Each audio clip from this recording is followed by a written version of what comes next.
Gemini King, Mike in the Night, and the Gemini crew.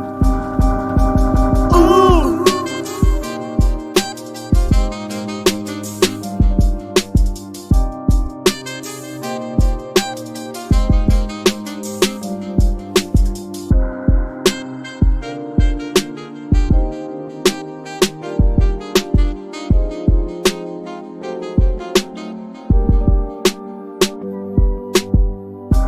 Mike into the night, you're here with Mike in the night. Mike into the night, you're here with Mike in the night. Let's just talk about the world, give this page another turn, 'cause you're here with us tonight. Everything's alright when you're here with Mike in the night. Mike in through the night, you're here with Mike in the night. Giving the world light when you're here with Mike in the night. Mike in through the night, you're here with Mike in the night. Sometimes things are just absurd, so let's just talk about the world, 'cause you're here with us tonight. Mike in through the night, you're here with Mike in the night. Mike in through the night, you're here with Mike in the night. Let's just talk about the world, give this page another curl, 'cause you're here with us tonight. Yeah. All right. Good morning, good evening, good night. I bid you good morning, good evening, good night, wherever you may be watching this transmission. It is I, Mike Martins, bringing you another very special edition and informative edition of Mike in the Night. We're getting a very bad connection here off the start here, so hopefully things will clear up. And hopefully things will clear up. We're getting really bad internet connection. Not sure what it is, but you know how it is. YouTube needs to allocate bandwidth to channels that are pouring gravy down their pants. So if I'm pouring gravy down my pants, they'll unlock the channel and allow me to get a fair share, right? And it's kind of funny how they usually like to popularize specific channels to tell us, just to give it a kind of gander to the rest of the world of what's popular and what people are actually watching. Realistically, the real people are watching Mike in the Night. The real people are here in the underground. And the real people are getting horribly bad bandwidth watching this. Why? Because we're running out of our free talk space or our freedom of discussion space. We are running out of everything. And unfortunately, we are getting really bad connection right now. Are you guys seeing me okay there? Can you guys let me know in the comments? I want to say thank you to the I-10 Truckers Association who have been actually promoting this channel. Like, I mean, really promoting this channel and taking it to the next level. I want to thank all the supporters on Twitch. I want to thank all the supporters on Restream, Periscope that are watching this right now. We are basically multi-platforming right now as we are speaking, and I'm going to get it. Yeah, connection sucks. Serenity Now is saying that. Unfortunately, I need to start pouring gravy down my pants so that this way, you know, coming in loud and clear, 26 Gunter saying, Leia saying hello, Mike. We got Elvis in the house, and who else we got? Elvis is a member of the channel here. Thanks so much, Elvis, for joining and being part of the Mike in the Night crew, Gemini crew. That sounds pretty cool, eh? Anyways, so we got our Donald Trump soundboard open tonight. Mexico. And tonight's open lines. We're going to have our Skype lines open tonight for non-trolls to call in. And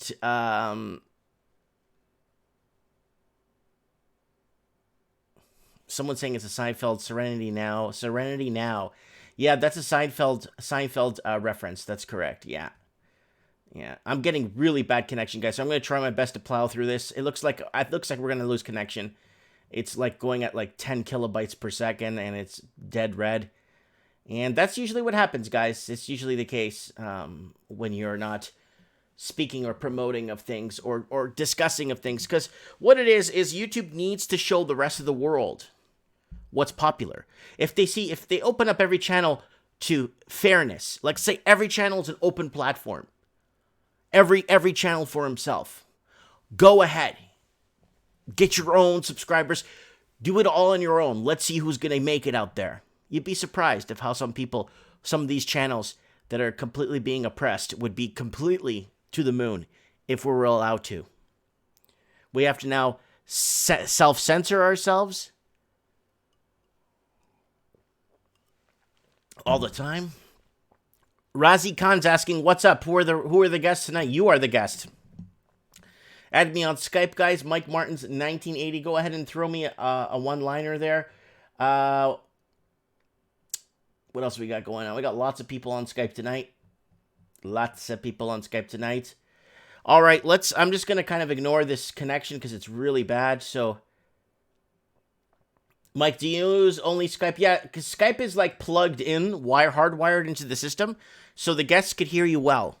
If you call in on a phone, it sucks. It doesn't work. You get reverb and it doesn't work right. You know what I'm saying?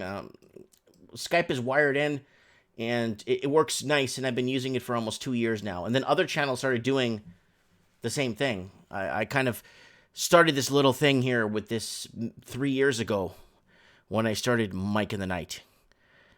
All right, guys, let's go over the channel here. Quick plug here, guys. Don't forget to subscribe to the channel. Go here and join the channel if you can. $1.99 a month. Become a member of the channel. Support the transmission. Also, go ahead and buy something cool from the channel. We got so much cool art that was donated to the channel. Look at this, man. Cool artwork that was donated to the channel and licensed to use it, guys. Go out and get something and support the cause. If you're going to buy a shirt, at least support a YouTuber you like. And thanks to my Patreon supporters, and thank you to Facebook. Well, I mean, my fan page. There's a couple of fake ones up there, guys. Please do not go to the fake one. Mine has 117,000 people like this. So don't go to the fake one. There's too many fake ones out there. There's like 3 now. They've gotten taken down now, so thanks to the folks over there at Facebook. Tig Nim in the house. Thanks, buddy, for joining. Oh my God. Three Right Guys Gaming Podcast. Long time, man. It's been a whole 4 weeks since you've been on the show. Solid Extra. What happened to a pillow box? I don't know what happened to a pillow box. He was, really, really kind of ousting and talking about what the whole communist Chinese were up to and what they were teaching kids in school. And then, boom, he disappeared from the show. I hope he's doing okay. So we got VC in the house. Good evening, Mike. Vivian from North Vancouver. Good evening, Vivian. Thanks for joining us. Three Right Guys Gaming Broadcast. Be right back. Gonna make something to eat. Hurry up, dude, man. What the hell? Okay, let's move on to, who are we going to go on here? We're going to get some news here. Let's get into some quick news before we take in some calls. Let's say hello to my little friend. Okay. Do you want to play play rough? Okay. Yeah. Say hello to my little friend. All right, let's move on. Zero Hedge. Let's go over to some Zero Hedge news. You are watching Mike in the Night. Woo! Woohoo!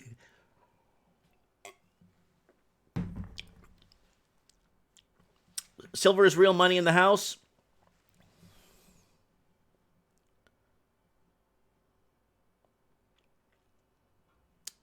And corporate pension hood roundtable discussion says silver is money. Leave a link in the comments for tomorrow's show. We got Jordan Retro in the house. We got Solid Extra. Do you get copyrighted for movies? And well, if you use more than 3 minutes, yeah, they usually catch it. The algorithm catches it, but no one sees this anyway, so it doesn't even matter. Oh yeah, you are tuned in to Mike in the Night. Montreal market 26% up, sizzling. Oh, it sure is. Why? Because it's still obtainable for the Quebec proper, could still technically reach into the pot and join this property craziness. David Xavier in the house. Yo, Mikey. Okay, here we go, guys. So let's go over some zero hedge, top of the line or top of the notch or the latest stuff that's been posted.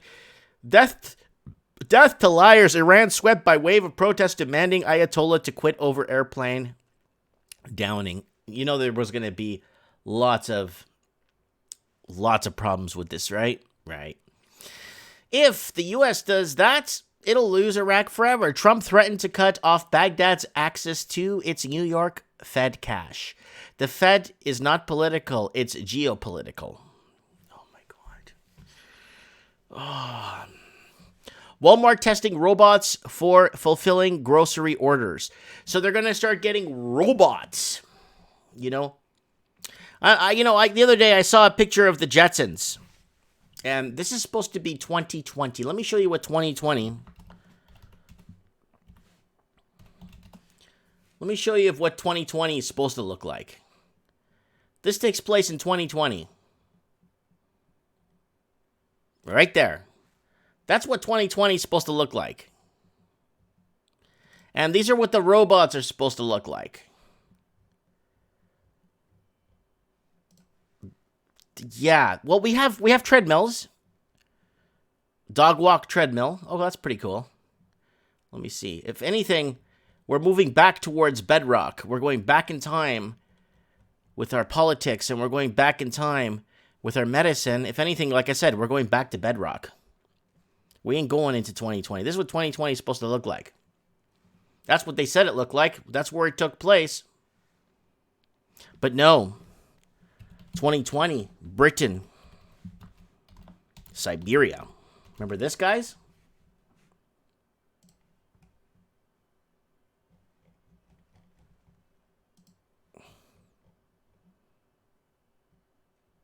Secret report, Britain will be Siberian in less than 20 years. This is from 2004. Yeah. By 2020. There you go. Right here. Sees Britain will be plunged into a Siberian climate by 2020. You know what that is? Donald Trump. No. It's a bunch of garbage is what it is. All right. Nobody cares. Okay. In the era of tech censorship, big pharma, intoxication, and big government's surveillance, Soleimani's death, a win for no one. World's tallest geyser breaks eruption record. Guys, you got to keep an eye on this Yellowstone thing. This is actually a big deal. I ain't no geologist, man, but that's normal. This is Mother Nature. You guys want the bull, you'll get the horns, right? Florida underwater by 2019, says Al Gore. Yeah, of course.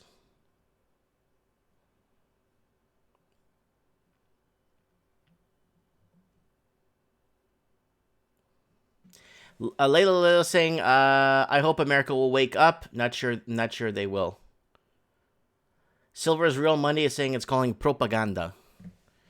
The politics behind banning Russia from the Olympics. I'm ready and able, willing to defend myself. Mob rat sends threatening open letter to former associates. I will never get caught sleeping again. Deep breaths as we go from crisis to status quo. War, Iran knows it will get crushed militarily. Trump knows he'd be crushed politically. And Iraq still needs us around. I don't think Iraq needed the West in there ever. Since in 1981, they armed the Afghani freedom fighters against the Russian oppressors when Russia invaded Afghanistan. Russia used a basic textbook sweep type military takeover. Russia had a huge problem once they hit the mountains. They had a really tough problem against the guerrilla warfare.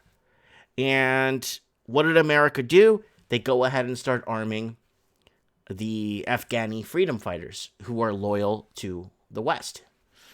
And fast forward till today, it turned into the biggest mistake,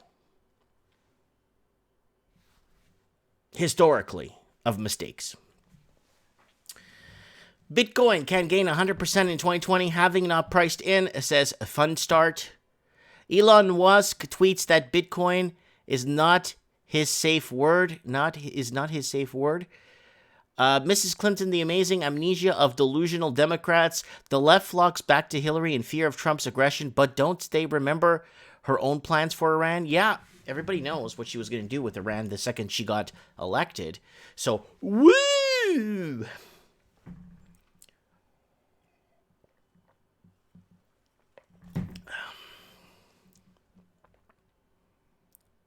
Solid Xer saying, is the mafia still a thing? Does the mob still have power? The 5 families, all that. There was a mob leader that was arrested in 1967 and they let out in 2017. He was over 100 years old. Here we go. Nuno Almeida saying Rambo 4 was based on that war. Yeah. Supreme Canon in the house. Joshin's fortune has shrunk by almost half since he was arrested. Good. The CEO once said to be worth as much as $120 million. I mean, that's great. I mean, if you could take it with you to the next life, I think that's phenomenal. But the fact that you don't have much time on this earth, I don't know how much that means, realistically. Papa Pissed in the house.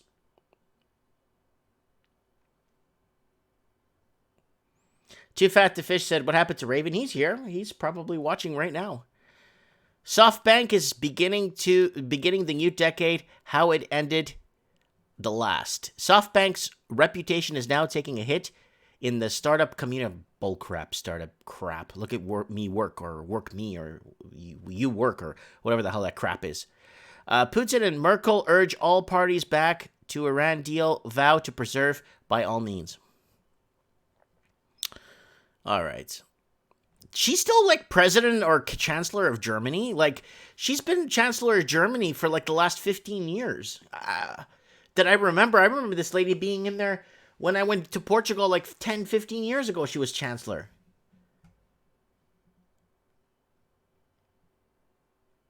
Yeah, we work. Who cares? It's stunning reversal. Iran admits accidentally shooting down the Ukrainian passenger jet. Guys, I covered that on the channel the other day because it's kind of important that we, you know, at least... Okay. See, they called the spade a spade. Say hello to my little friend! Unlike other countries, they just sweep it under the rug or pretend it never happened. You know what I'm saying? Pretend it never, ever happened. And that's scary part. Let's go back to the channel real quick. I want to go over some of the stories. Mike of the Night from last week, if you mentioned, it's called Iran-US Tensions. That was a special Mike of the Night. Australia burns with Collins the week before that. Mike of the Night, Economic Fog 2020. And we had, what's his name? Mario here from Meko64. He was on the show. And we had Christmas special. Mike of the Nights, if you guys want to hear it. Off-grid communities, price of food, 2020 predictions, world unrest, tons on Mike of the Night. Lots of doom and gloom porn. And then we got trends in the housing markets, the longest trends running housing show in the history of probably human in the universe. Yeah, I'm going to actually I'm going to put my finger on that. I called it. The universe. If anyone could beat that. Rants and lifestyle and housing discussion and morning coffee with Mike has been a hit lately. So people enjoy their morning coffee with Mike because anytime is coffee time with Mike. Where are the pensions going? Yeah, that's a really good question. Let's look up some pension articles here. And guys, if you haven't joined the channel, go here to the channel and click join. Join the channel. Please join the channel. Let's look up some pensions and find out what's going on. Let's see what we have in the comments. Somebody was trying to message me earlier that wants to come on the show that's been watching the show for ages now. See who we got here. Who could we get? Any fresh people out there? Let me message. I haven't heard from Uneducated Economist to see if he's okay, if he's doing all right. He's been talking a lot about the markets, and I think he talked about pensions on his channel. Maybe we could ask him about pensions and where he thinks pensions are headed. We know what the Raven's going to say about pensions, so you know what I'm saying, right? The Raven knows pensions, right? We should get Mario DeSetti's, but it's over midnight there. I'm not sure. It's like Mike in the morning there, not Mike in the night.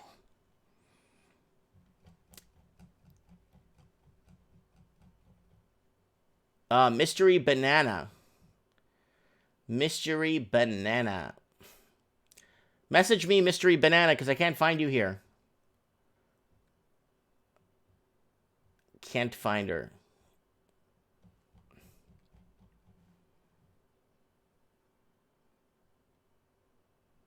And, yeah, there's just so many messages on here. I don't even know who's coming or going. I don't know who's tricking or trading here. Because there is just... I can't get over how many people you could have. You know who we need to call back?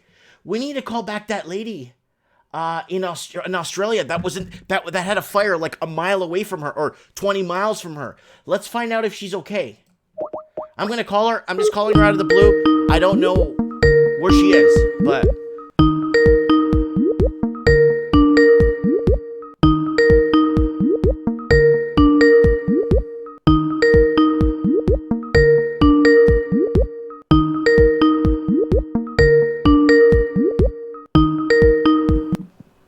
Hello? Anna? Yes. It's Mike from Mike in the Night. Hello, I didn't expect your call. I just wanted to follow up from last week. Are you okay? Yeah, I'm good. So the fire is the fire gone in your area? No, it's not. It's not completely out. It is quite a bit further away.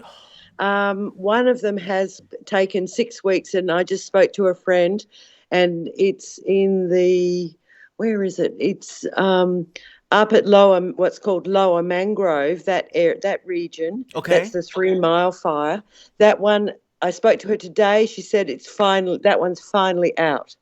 Good. I still have 2 more behind me. But they're miles away, right? Yeah, they're now miles away. Although we've got a lot of smoke today, so we're in sort of smoke hazard courtesy of overcast cloud.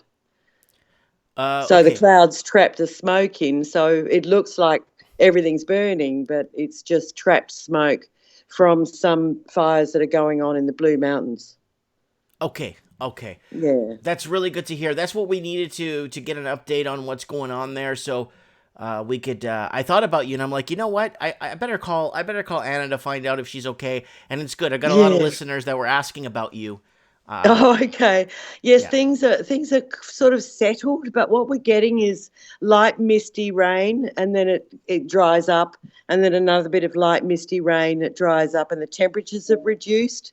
So I've spoken to a lot of people around here. I've got one couple that are selling. They can't take it anymore.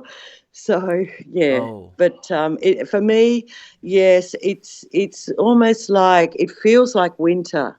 But it's not, and we're still in the middle of summer, and we still haven't had a heavy enough rainfall. Oh, okay. So it's kind of sweet and nice, and you wouldn't think anything was going on, but give us another week of 40-degree heat, and whooshka, she's back again. Okay, all right. So. But it's subsided, and the anxiety has definitely subsided. Okay, perfect. All right. Well, we'll keep us on the pulse. We'll keep you on the pulse, and if anything happens, let us know, eh? Oh, look, I'm hoping that if anything does happen, I'll be also ready and full of video material. Oh, perfect. Thank you so much. That's what I'm hoping for, but that's if things all go wrong. I've already teed up a friend to go and visit in Japan if my house burns down. It's all going well. Good to hear. All right. All right, stay strong. I will. Thank you very much. Thank you. Goodbye. Bye. So that was Anna in Sydney, and last week we spoke to her. She had a major problem because there was a fire not even 25 miles or 20 miles from her that was burning, and she was ready to poop the scoop and take off, but she didn't. She kind of hung in there and is doing all right. So that's good. The fires are getting a little bit. So I'm looking for a mysterious. Where are you? I don't. Oh, man. There's so many fake accounts. I'm not even sure which one's real. I'm getting bombarded with so many fake. I'm getting bombarded with so many fake accounts here. It's actually, I don't even know who's real anymore or who's fake. You know what I'm saying? It's actually overwhelming with the amount of fake accounts. I don't know. We got a troll out there that just won't let it go. You know what I'm saying?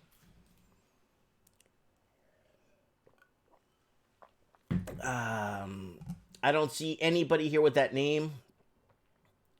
And I'm just trying to see if I could find names that I know or people that are messaging me with names that they know. I can't find any of them in here.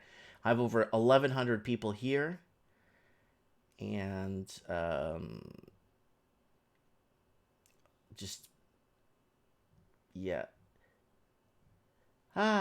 It's overwhelming. This Skype thing, I might have to change my Skype every week. Someone's saying I didn't accept them. I have 794 invitations, so it's really hard to find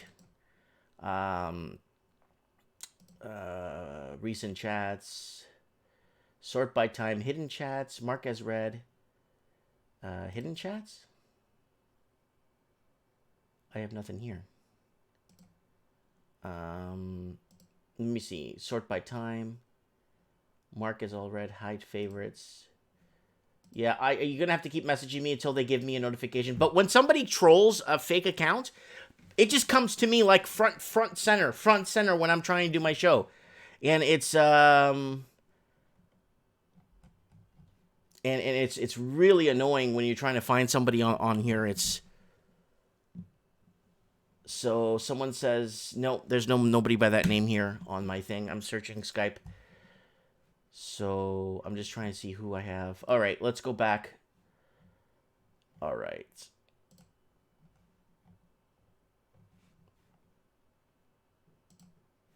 Yeah, Skype is not being friendly today. It's almost like what they're doing for me, like what I'm seeing it. Yeah, it says pending. It won't let me send. It's maxed out. It says pending. I'm sorry. I can't find you here. There's just too many people on here. There's too many fake accounts. I don't even know which one is which anymore. I have like 7 Supreme Cannons on here. Like all fake ones too. So there's just too many trolls on the show that are just trying to ruin it for everybody else. And let me see, missed call. And you could call into the show. Sir Sana, just call into the show. See if you could call in. Because I can't find you here. All right, let's move on. Open lines, guys. Add me on Skype, Mike Martins 1980. Try and call into the show if you can, or try and message me here that you want to add me, because I'm just heavily bombarded with. I got like 13, 1, 2, 3, 4, 5, 6, 7, 8, 9, 10, 11, 12 Supreme Cannons on my channel. So.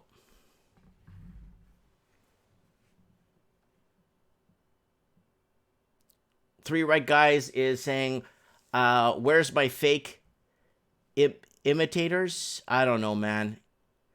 LOL. They thought I was fake the other day. Yeah, because I have like 4 solid extras on my thing. So I don't know who's real or not, and then I don't know who's calling or who's coming to the show, leaving the show. You know what I'm saying? So it's a big mix-up. So, all right, guys, I'm just gonna keep talking here until I could find, because I can't find people that are trying to call, or I just can't physically find them here. I can't search it because it just searches all across Skype and it comes up with a million names. But it doesn't give me unread. So it's just everywhere. I think Skype needs to organize a little bit better so you know who's trying to reach you or who's trying to add you, right? Unfortunately, they're not doing that, so yeah.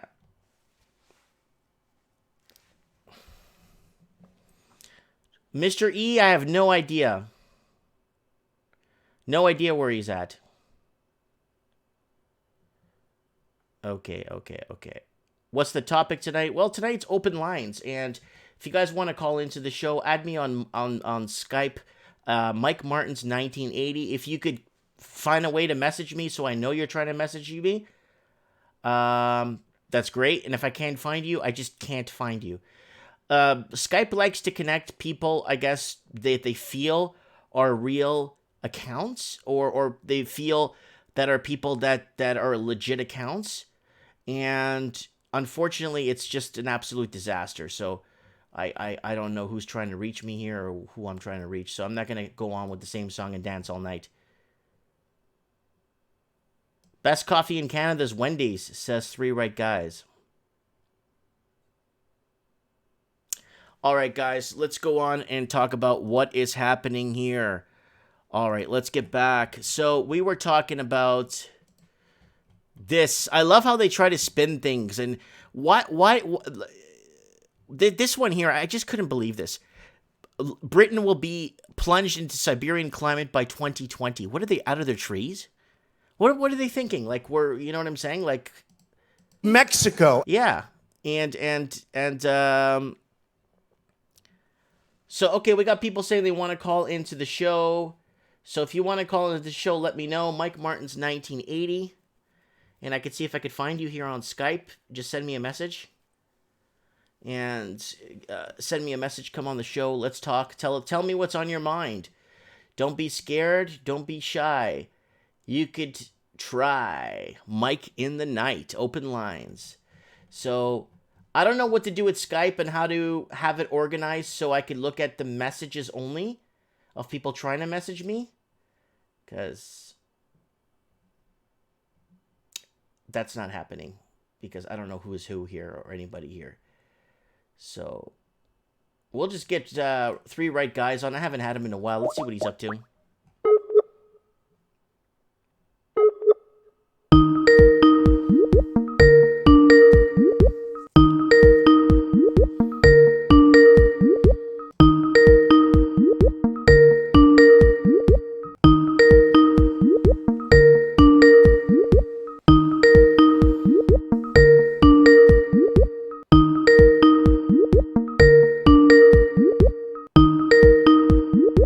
Nobody home. All right. It looks like we're going to have no one call in tonight. Anybody, first-time callers want to call in? Anyone that hasn't called into the show? Okay, we got Eddie. Eddie, what's up, man? Mike, what's happening? Thanks for calling, buddy, and breaking up the monotony here. Thank you so much for calling in. I appreciate that, bud. No, people want to call in, but unless you say, hey, you specifically call in, they'll call in, right? Well, no, I'm just saying people to call in, but my problem is I can't find them on Skype. I have over 1,100 people on there. So I would have a message from somebody, then I would scroll down 300 names, then another message. Instead of the messages being on top, whoever's fresh, like who is fresh comes in.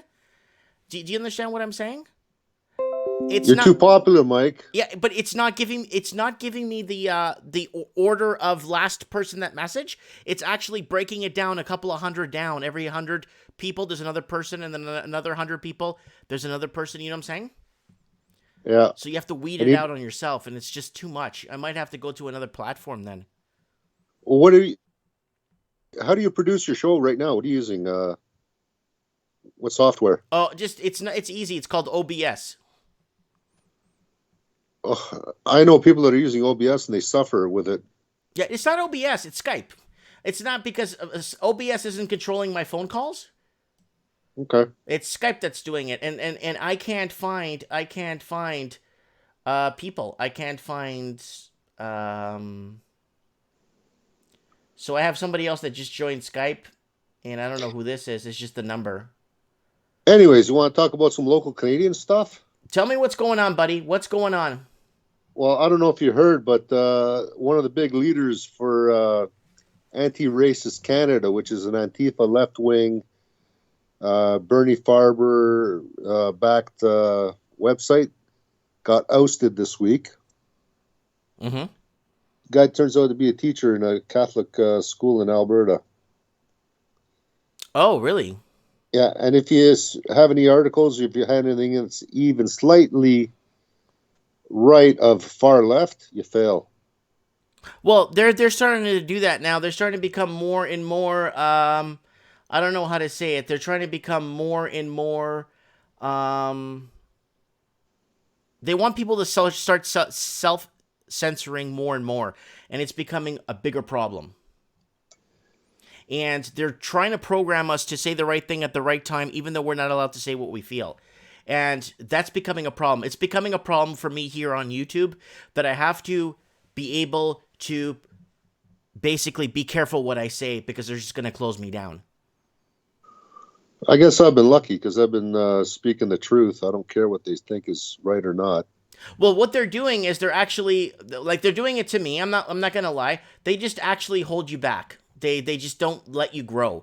Because if it was if YouTube was an every man for himself platform and go ahead and do your own thing, everyone has equalness on here, it'd be different. It'd be a completely different platform. Those channels that are popular with people pouring gravy down their pants won't be up there anymore.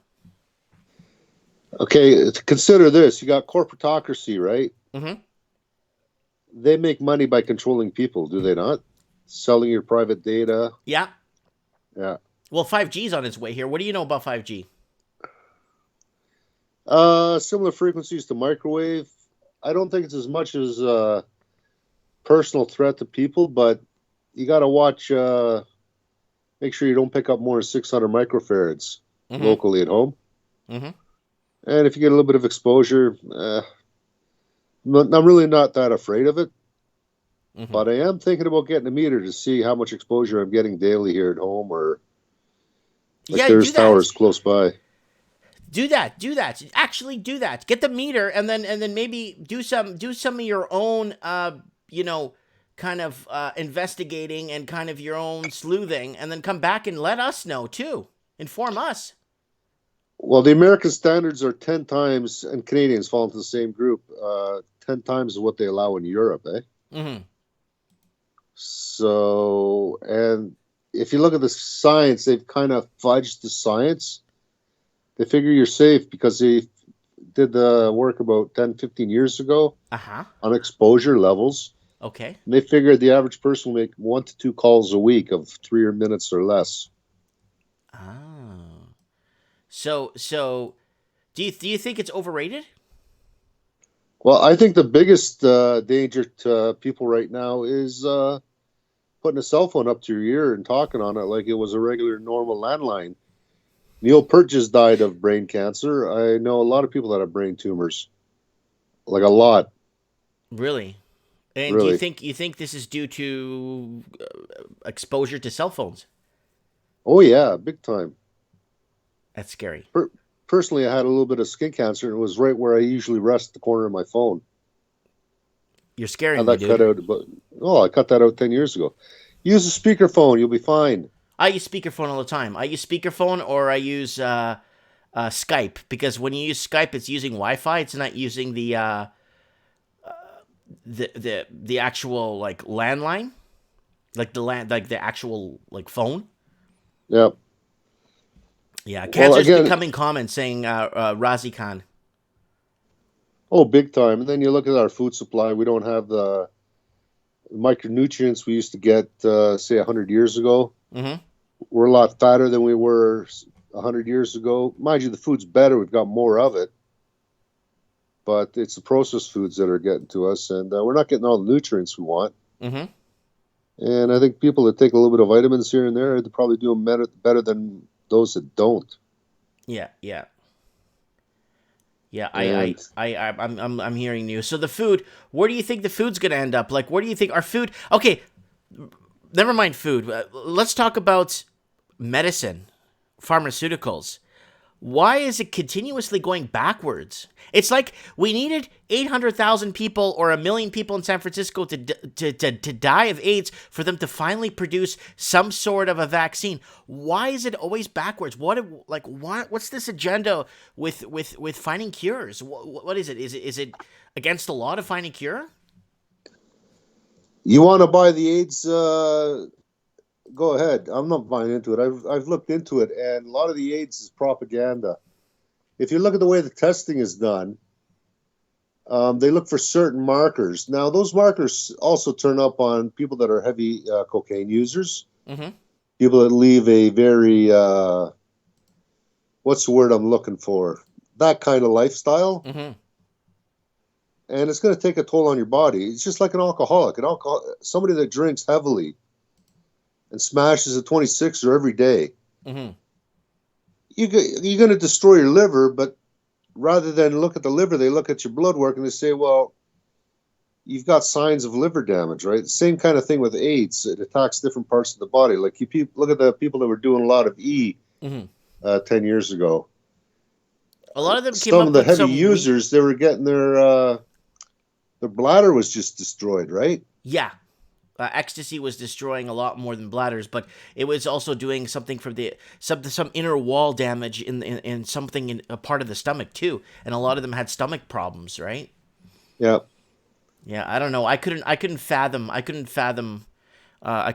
doing drugs like that. I couldn't even I'm careful even taking vitamins. A lot of people, I did a whole morning coffee with Mike. I'm driving around town. And I'm like, I picked up some my krill oil, my fish oil that I buy. And they're just telling me the same thing. Like, Mike, that could be junk. And they've already did tests that a lot of this stuff is just junk. Yeah, you got to watch the source of your vitamins for sure. Yeah. Yeah. And that's another problem. It's like, why is there so much... Why do we have to be more educated than we ever have when it comes to the basics that we're paying for with our hard-earned money? Why are they doing this to us? Follow the money, Mike. It's all about the money. So I didn't get you on the show for 2020 predictions. What do you see happening? What do you see with the housing market? What do you see with gold? What do you see with oil? Oh, wow. Okay, gold, I can see it doubling. Okay. And I don't think that's going to happen until after Bush is elected. And because we know there's a reset coming, right? I mean, Trump. Donald Trump. Bush is burning in hell. Okay. The greatest president that God ever created. He's got to win the second election. Okay. And what I find really interesting is how everyone's saying, Trump is pro-war, pro-war, pro-war. They're forgetting what Hillary said before, if she got elected, too. Because we would have been at war with Iran if she got elected a long time ago. Well, Iran was the last one on the list from shortly after 9/11. There was 6 or 7 countries within the next 5 years. Took a little bit longer, didn't it? Yeah. Wesley Clark said that. Yeah. Now add to the fact that the Israelis were hoping that Syria would implode, and it didn't. So Trump is he's walking a fine line because the Israelis are giving him the presidencies, right? It's the money. It's people with big, big money. He's kind of toeing the line, but he kind of isn't. So he's walking a fine line. As far as he can't go to war with Iran because it's going to destroy his presidency. It's gonna crash the stock market. So he's got to be careful. Yeah. Got to look at the big picture. Now, don't forget. Look at Netanyahu. If he goes to war right now, he kind of needs it to get elected, but maybe he needs it not to get elected, right? Is he allowed to get real? If this guy, just like Merkel, I was talking about this earlier. Merkel's been president of Germany for the last 100 years. Merkel's on her way out. That's what they always say, and she's always for some reason, winning or staying in power. I don't know if you heard about this, but a whole bunch in Germany, they almost had a coup about a year and a half ago, eh? Oh, yeah, of course. Yeah, I just heard about that recently. I was surprised how I didn't hear about that. Yeah, Germany what does that tell you? But they were having problems with their gold distribution, too. A lot of people were asking for their gold. and nobody was giving their gold. Like they weren't allowed to take their gold from the gold certificates they received from Deutsche Bank, and that started to brew a little bit of no confidence in the banking system. Deutsche Bank is so bankrupt. You look at all the what are those things called? The derivative markets. Derivatives. They are so deep in it. Deutsche Bank is worthless. Yeah, they're in a because they're leveraging and leveraging and re-leveraging and robbing Peter to pay Paul and then repaying Paul and then giving people, like, you know what I'm saying, and then giving people some confidence and then, you know, rallying up the market a bit and then taking it back from the market and then de-leveraging and then re-leveraging, and then it becomes an absolute gong show, ring around the rosy. We ain't going nowhere. You know what I'm saying? Yeah. You know what I found interesting? Iraq said they want the Americans to leave, and Trump said, sure, give us $23 trillion for the airports, and we'll go. Well, but Iraq's borrowing money from the U.S. feds, like on a monthly basis. They draw money from the U.S. feds like crazy. $23 trillion is the federal debt for the United States. Wow. Well, you know, if you look at what they spent on that war, was it 11 or 12 or 13 trillion dollars on that war? Yeah, it was something like that. Yeah, it's just ridiculous. And do you see America pulling out of the Middle East ever in our lifetimes? Like, I mean, in the next 40 years, do you see it happening? I see America being out of the Middle East again in about a year from now, after Trump wins the second election. Because he's not going to play in the game of the globalists anymore. He stepped out of the Paris Climate Accord. He's not signing on to the UN Migration Compact. What about the carbon credit garbage? I think he's trying to get out of that too. He's out of that. Donald Trump. He's out of that. He is. Yeah. Yeah, so all this bullshit is just disappearing. Excuse my French. What else? Look at the yellow vests in France. Man, that's so out of control right now. Let me pull that up for you guys to see what's happening with the yellow vests in France. Sorry for our listeners that are listening, but let me get the yellow vest in France here. Let me grab that here. Yellow vest. It's over a year now, eh? It's going to be 60 weeks soon. Well, in 3 more months, it's going to be almost a year in Hong Kong too, or 4 more months.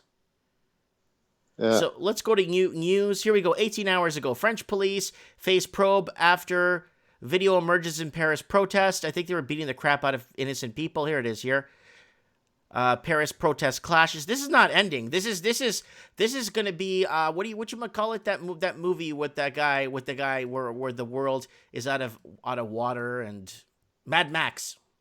Oh, Mad Max, yeah, or Waterworld. I was thinking maybe they're going to pull a Braveheart. Yeah, Braveheart or something. Yeah. Let's see if we can find that video. Let's see if I can find that video they're talking about. That surfaced, that tear gas and anti-pension reform. Yeah, okay, pensions. What's happening with pensions? Tell us. Here in Canada, we don't have any. Well, what's the break-off? Like, do you think people born before, let's say, 1983 might still have a pension? If they're born after 1983, they don't have a pension anymore. They could kiss it goodbye. What do you think the break-off is? Dude, you look at the economics of manufacturing has been the strength of the Canadian economy for 100 years. We don't even export wood anymore, hardly. The lumber industry has been decimated. We don't export wood because of all the bureaucracy and red tape. It's not they don't want our wood. It's our governments are making it more and more complicated for us to sell anything. In British Columbia, there's containers of raw, unmilled logs going back to China in those empty containers. They're also logging in Africa. Oh, they're cleaning up at Mozambique and Angola. A lot of the forest industry in Canada, I know in Ontario, a lot of it went to Russia about 10 or 12 years ago, because the writing was on the wall. Yeah. Mexico. So we got Bush 3 hours northeast of Toronto. And what we used to get an acre, we're getting a third of that now. Right. Compared to 20 years ago. Yeah. And sometimes they don't even want it. Have you been following the fires in Australia? Have you been following who's been getting arrested for starting those fires in Australia? Oh, yeah. What, 100 plus people got arrested already? I know it's over 183 for sure, if it's not 100 over plus. 200. Yeah, I heard 100 plus, and I wasn't too sure. I mean, you know what I mean, right? It's intense. It's intense. And what do they do with it? Do they profile the people? And if they're, you know, if it's me doing it, I go to jail. But if it's somebody else, it's okay. You know what I'm saying? Because that's what's happening. You know what I'm saying? Well, the guys that are doing it, they're going to probably say it's a cultural thing. Yeah. And get off. We don't have to mention which culture, do we? We all know which culture it is. Right. But yeah, I know. And it's scary, man. It's scary. It's scary, my friend. Anything else? Add something. Come on, add something left. Where do you see? Do you see us in a shrinking economy in 2020, or you see it growing? I think it's gonna be pretty much. We're going to be in the same recession we're in right now. It's not going to grow. It's not going to shrink much. So you're saying stagnation? Oh, yeah. It's been stagnant for over a year now. I think it's going to continue that stagnation. So we might be Japan 101, where it just sits there for a million years. But the problem is we're turning into a zombie nation, but our housing is out of reach for our locals. So if we don't have a housing crash and we lay stagnant for a long time, nobody locally is going to buy a house. They're all going to move to America if they can. Mike, we're bringing in 350,000 officially immigrants. Housing is going to get more expensive. Don't kid yourself. Yeah, a lot of them are coming in from Hong Kong with lots of money too, right? So there's well, here in Toronto, it's mostly Middle Easterners. Okay, yeah, and they probably want to park their money and get the heck out of the Middle East right now. Probably, and we're going to rename the city soon. Okay. I'm going to change the spelling. It's going to be Tehranto.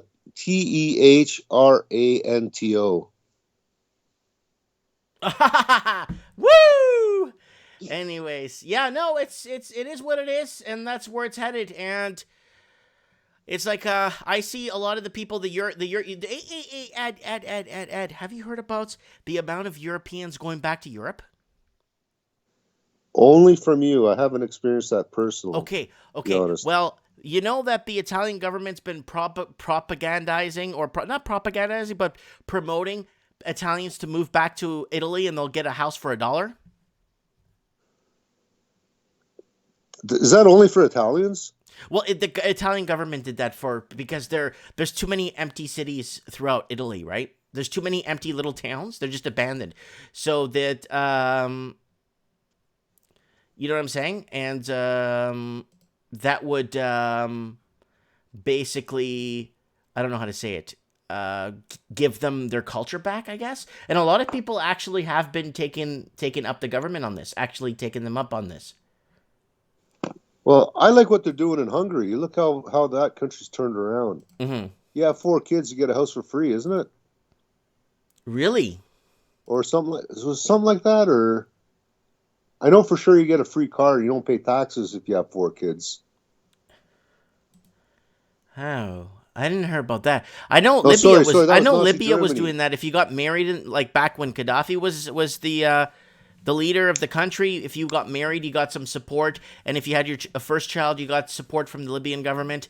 And then if you got married, he actually contributed 40% towards your purchase of your new house without having to pay it back. Gaddafi, in his last 20 years of his life, he was doing a lot of good things for Libya. He did lots of great things, but unfortunately, that's not allowed. So, well, I mean, no, how can you can't allow that? The corporations weren't making enough money, right? People can't live well. Look, the elite, we're sheep to the elite. We're here to serve our masters. People got to get that through their head. And Canadians got to wake up to what's going on here. Like, we really got to start talking about this. People got to wake up to the fact that our government is illegal, de facto. Yeah. When the Queen died in 1901, 4 years before she died, she took out an enacting clause which would allow succession to her heirs. Mm-hmm. She took that enacting clause out. So in 1901, officially, any country that did not write its own constitution was no longer a ward of the crown. We were no longer a colony under the Queen. Now, the big scam is they never told anybody any of that. There was the Balmoral Declaration in 1926, and we had the Statute of Westminster kicked in 1931, December 10th. And there was clauses that were written in there and approved by the legislature of England that enacted that. And there's 3 clauses in there stating that on December 11th, 1931, Canada was officially set free from the crown, and they had to write their own constitution. Problem is, back in those days, everybody was just you're either a miner or you're a farmer, or there was very little industry. There was very little newspaper. There was no telephones per se, except in the big cities. So nobody knew what the hell was going on. People were honorable back then. They took care of each other. People were in communities. That's when people actually worried what others thought about them in a positive way, not like thinking about them and then, going all rebel and stuff. People actually had manners for each other, respected each other. You know what I'm saying? Well, it was a Christian country as opposed to a Judeo-Christian country. It was a very Christian country. You had Protestants, you had Catholics, you had some Lutherans in there. It was a very Christian country. And people went to church on Sunday. Everything was closed on Sunday. What did you do? You had nothing to do on Sunday but go to church, have a nice meal with your family, and maybe go visit friends. The only people that worked were the farmers. They're the only one, and they even did a minimal amount of work, just take care of the animals, because it was a sin. And it was a Christian-based country. And who's changed all that on us? It's the super committees, these big groups that meet up every year to make decisions. Unfortunately, they're not working out because they keep having these meetings every year because nothing gets planned right, and then they have to if these guys were spot on their decision making, they wouldn't have to meet up every year. Dude, they're only interested in one thing, and that's fattening their wallets and making sure that we're controlled properly and good slaves. That's what it's all about. Yeah, it's scary. It's scary. We're not in their club. Hate to put it to you, but we're not in their club. And when you're that rich, the super elite, you've got that much power, and you look at where all the wealth of the nations are in the hands of 33 people. That's not good. That's dangerous. Well, that's where we're at today. And then you see guys like the Pope kissing the feet of Muslim leaders. Oh, these are dark days we're in. But through education, when people learn the truth, how they've been lied to, especially here in Canada, we should have the highest standard of living in the world. And ours is dropping like crazy. They're throwing everything at us. You got Agenda 2021, 2030. There's already Agenda 2045 and 2060. And they have agendas for everything, but they never work out. You know that. That's why they keep meeting up every damn year, and they try whatever they can, or whatever we think they're trying, and it just doesn't work.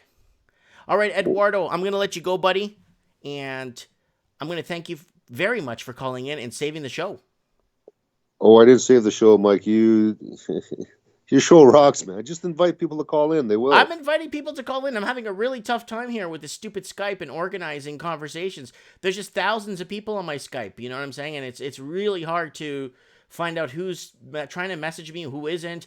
And the problem with Skype is they keep censoring people from messaging me. And I don't know why. If someone wants to message me, why is it such a big secret? You know what I'm saying? For them to get a hold of me. Why don't you have the people, you got an email, a common email, just tell people, email me your Skype ID to this email and what your YouTube name is, and boom.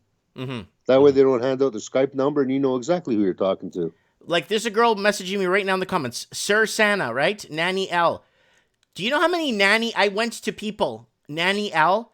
There's 2,200 Nanny L's in there. And they don't show images. She said it's a bushfire image. It doesn't show images. It only shows an image when you add when the person is accepted. So there's like 2,200 Nanny L's. So it's impossible to find somebody, like if you really need to find someone, you know what I'm saying? Wow. But they can't all be Nanny L. It must be a name or a code. No, or, I actually looked it up. I actually looked it up.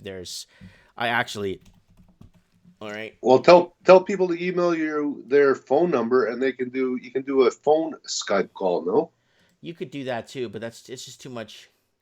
There's so many. There's just Nanny L's. You have to know the email because there's so many of them. In the United States, Constantine, Algeria, Germany, so many from all over the place. Spain, there's just thousands of them of Nanny L's. Like thousands. there's got to be something that makes one distinct from the others. Is it just a picture? Or is there no email tied to that or a code? I'm trying to do Australia. No, but then it adds Australia to the name, right? So that won't work. Oh, wow. Yeah, just Skype is, I don't know. I got to find another way to. You know what it is people don't have an account and they make one on the spot, or they make one a week ago or something, but they don't have any contacts. So they think it's like spam, right?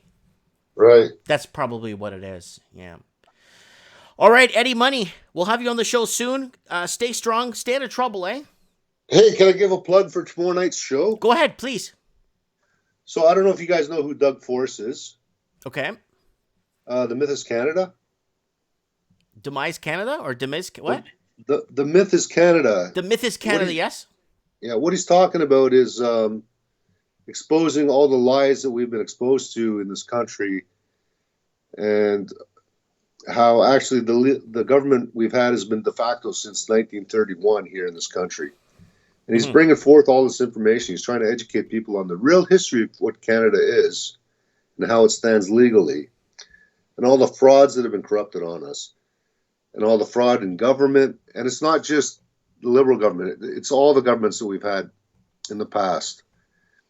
And then you've got another one of the guests is, I forget the guy's name, but he's really, really good at common law. Oh, is it Ron Paul? Sorry? Senator Ron Paul? No, A Warrior Speaks is his YouTube site. Oh, okay. Sorry. Sounded like... So this guy's bringing common law back to the courts, and the courts are really pushing him back at this. Mm-hmm. They do not want to deal with common law in Canada, and yet it should be the law of the land. Mm-hmm. Interesting. Whereas civic law or civil law falls under admiralty law, which is law of the water. Common law is supposed to be the law of the land.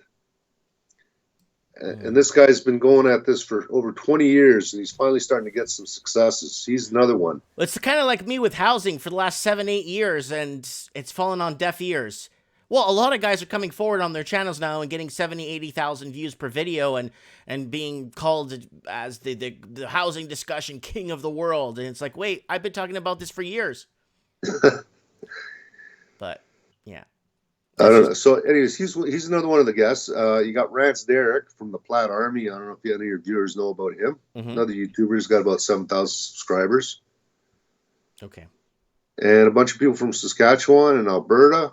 And it's going to be a round table, and we're going to be discussing corporate personhood.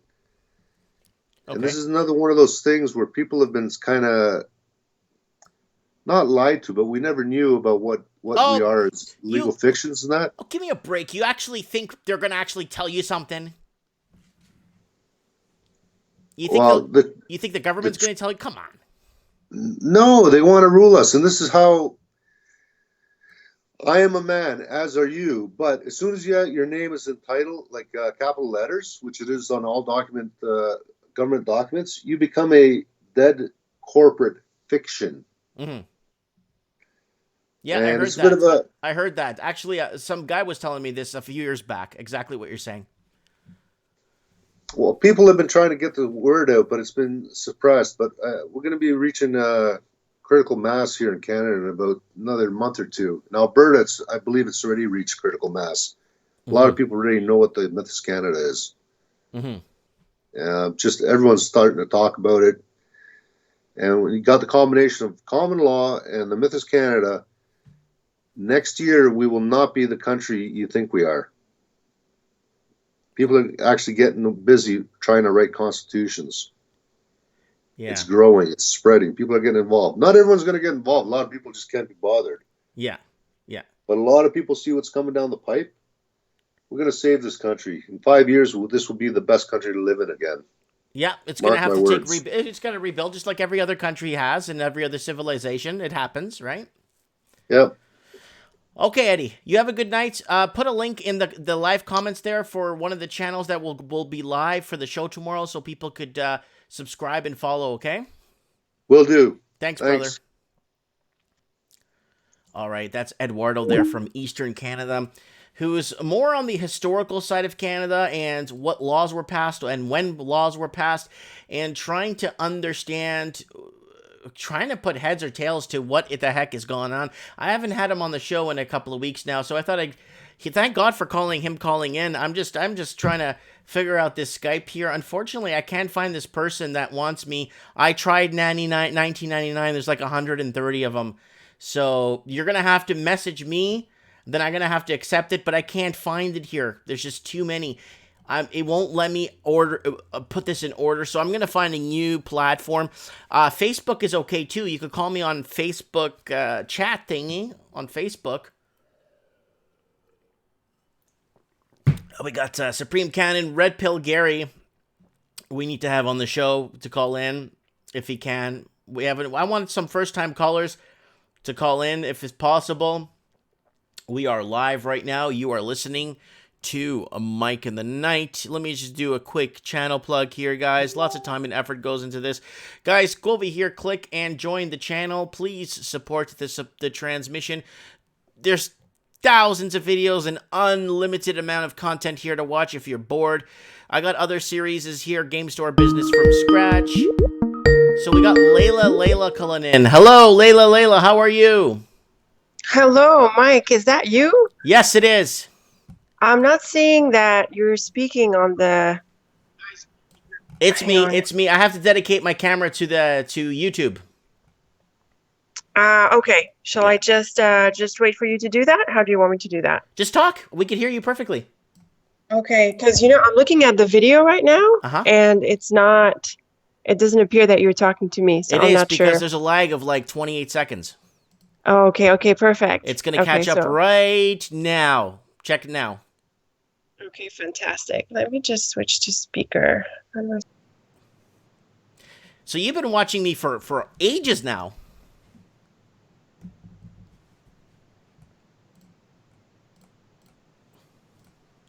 So guys, we got Layla in the comments here. Is in on a Skype talking to us. And I hope she didn't leave us. Hello, are you there? I'm here. Can you hear me? Yeah, I can hear you perfect. Yeah, don't pay attention to the whole YouTube because it's behind, so it's lagging behind. Yeah. Okay, so, gotcha. Fantastic. First things first, I want to thank you for commenting and being part of the channel for so long. Oh, Mike, I just want to thank your channel so much. I've been working on my online business for about 2.5 years now, and all I do is work. Mm-hmm. And so I've been in hermit mode for 2.5 years, like completely. So I work really late at night, and I really enjoy, plugging into your channel when I'm working. There's like company with people who understand things. That's good. So thanks so much for it. Thank you. And thanks to everyone else on the comments, like Supreme, Raven, Lord, and everyone else. These are great people. Oh yeah, they're fantastic people. Everyone's so transparent. That's what I like. Like, you could see through everybody. It's so good in a good way. You know what I mean? Absolutely, it's fantastic. So, what do you watch the most on the channel for? What? Did you catch me for housing? Did you catch me for just random crap or morning coffee with Mike? Or I really forget. How long has it been? It's been like almost close to a year now, maybe. Yeah. Mm-hmm. I forget what caught me in at first, but probably the housing bit, because I was, tuned into the economics, and I was selling something I invested in here. What a freaking disaster. I can tell you all about that. Mm-hmm. And then from there, I subscribed, and then Mike in the Night. I think now I like Mike in the Night more than the housing, because of the broadness of the topics that we go on there, but still the housing is like just Toronto, man. It's just bad. It's never a dull moment in housing, because you see what's happening, and if you watched the last trends in the housing market, Dublin, Ireland, is completely transforming. No one could afford to live there. They just announced they're going to raise taxes last week, and it's turning into a ghost city. I had someone email me and says, Mike, the city is empty. There's no traffic. It's so true. And I think there's a formula, Mike. I mean, we can talk about that in your housing show, but I think there's a formula that, the agenda, or, whatever you want to call them, deep state, those guys, there's a formula that seems to be at play here. What they do is they bring in big tech, they bring in immigrants, they bring in everything, and everything shoots up. And then in the process, there's a lot of homelessness, and the big pharma kicks in, and the diseases start to kick in, and all sorts of other things kick in. And, I believe it's the depopulation thing. Like, I really align with Raven's thoughts on this, and so it seems to be the same model applied in different places. It's like the California is the Vancouver's, the Seattle. It's the whole West Coast, right from Vancouver all the way down to the border of San Diego, in North America. Tijuana. It's the same thing. In North America. And then in Europe, there's something similar going on. Like you're saying, what was it? Dublin? Yeah. They pick these cities and they make them into, I don't know, concentration camps. Shall we call them that? Yeah. They're like, and I think all of North America and the Western world right now is one big depopulation concentration camp, because they bring in all these immigrants.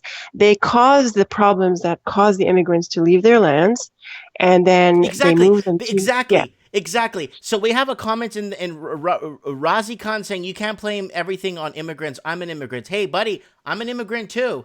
You know what I'm saying? I'm an immigrant. My wife's an immigrant. I'm an immigrant. That's not, I'm not, finger point, but you can't deny the numbers. These are facts. There are massive numbers, and it's just hard to say that that's not happening. It's, a lot of people from where I'm from, people don't leave. I'm from the Middle East. People don't leave the Middle East to come and live in Canada, no. Mike. We live in the best part of the world. Okay, we have the best weather, the best food, the best lands, the best everything. Mm-hmm. People don't leave, to come and freeze in Canada. We are expats for a reason.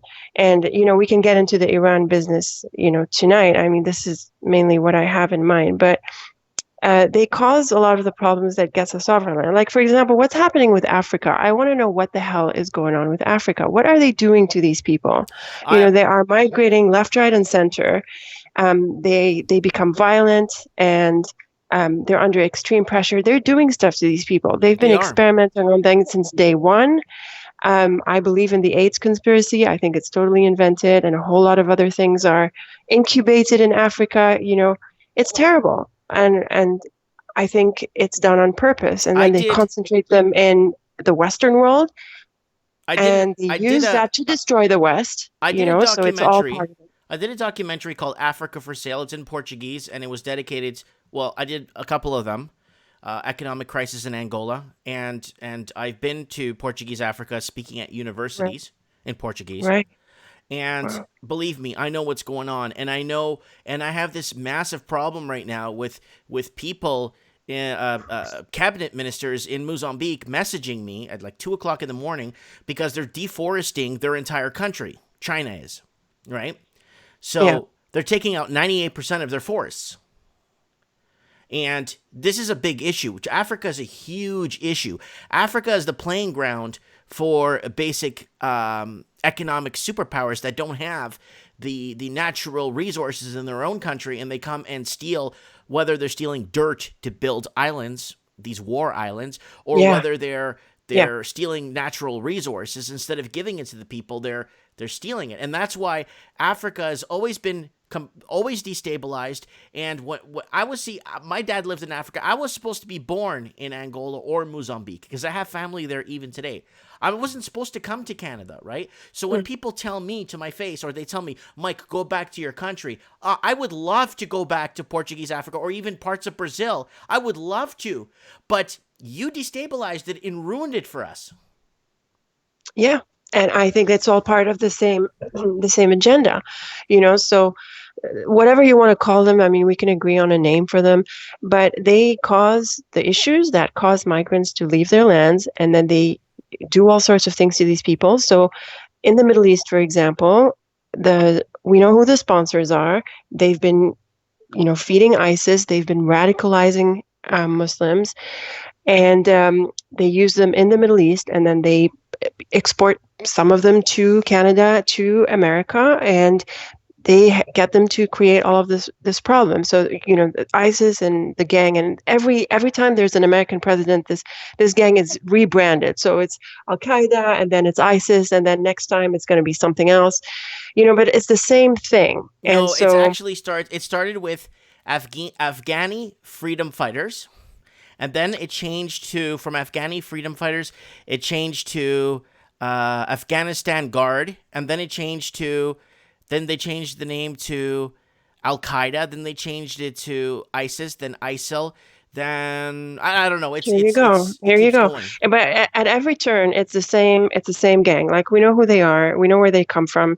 Saudi spends a lot of money on this through the mosque network, and a lot of that is actually funded by the Clinton foundations and others. And this is the connection that is still not being made in, I think, the world, but also mainly in North America. It's not that ISIS and whatever you want to call it, they were created because there was a wrong strategy sometime during the war, and it left some kind of vacuum somewhere in the galaxy, and then suddenly ISIS popped up. No, this is engineered down to the millimeter. These are mercenaries that are collected from the worst parts of the region, that are trained and raised in all of this. And then there's other programs that contribute to the radicalization of, for example, what they teach them in schools and in mosques. All of this is actually pretty documented.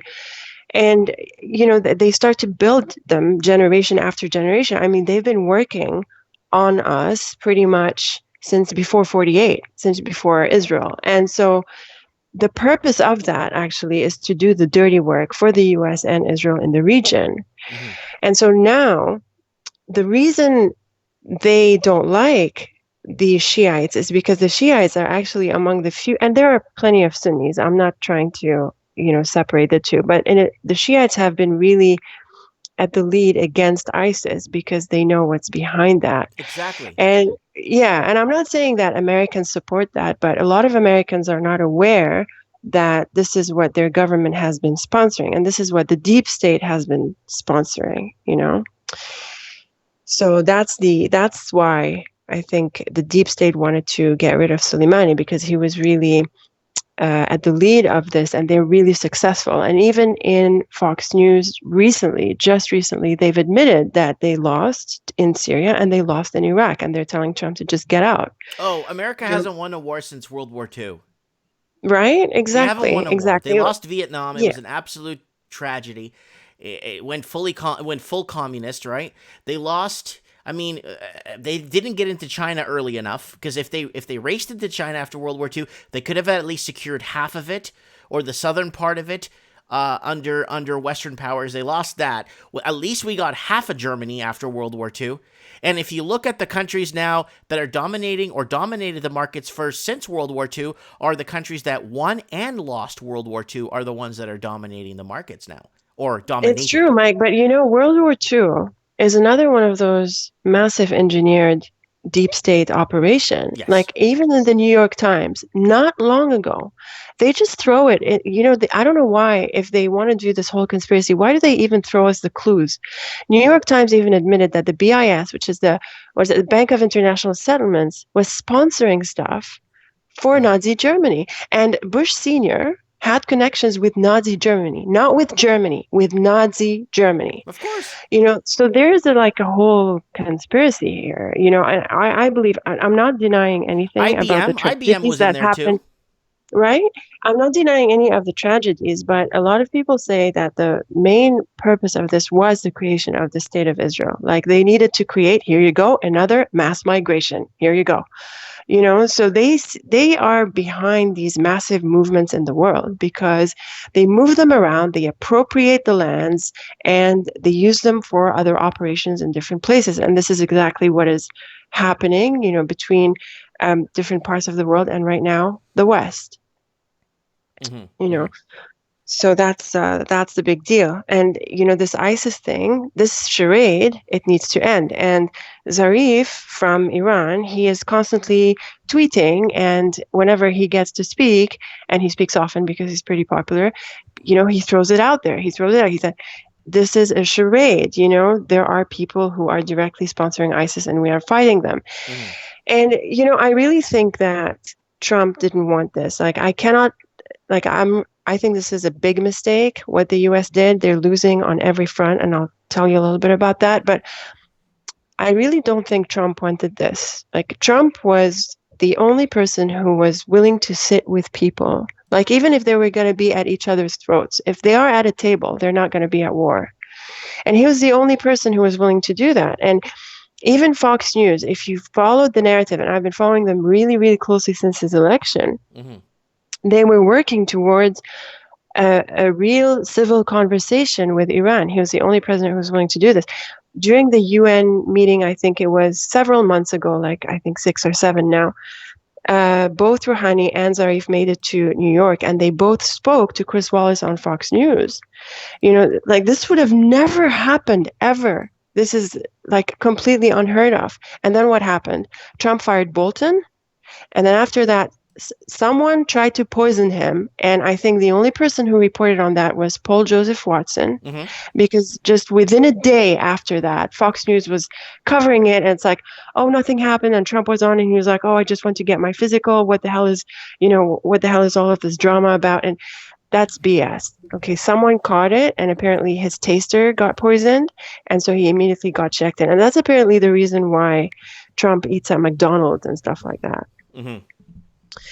But if you look at the series of events, it just doesn't make sense that he wanted this. And after he fired Bolton, the deep state shifted gears, and I think they started to twist his arms. And then Sheldon Adelson came into the picture. There was this, there was a celebration of something to do with Israel in the U.S., some association that supports Israel, and they're just working on him,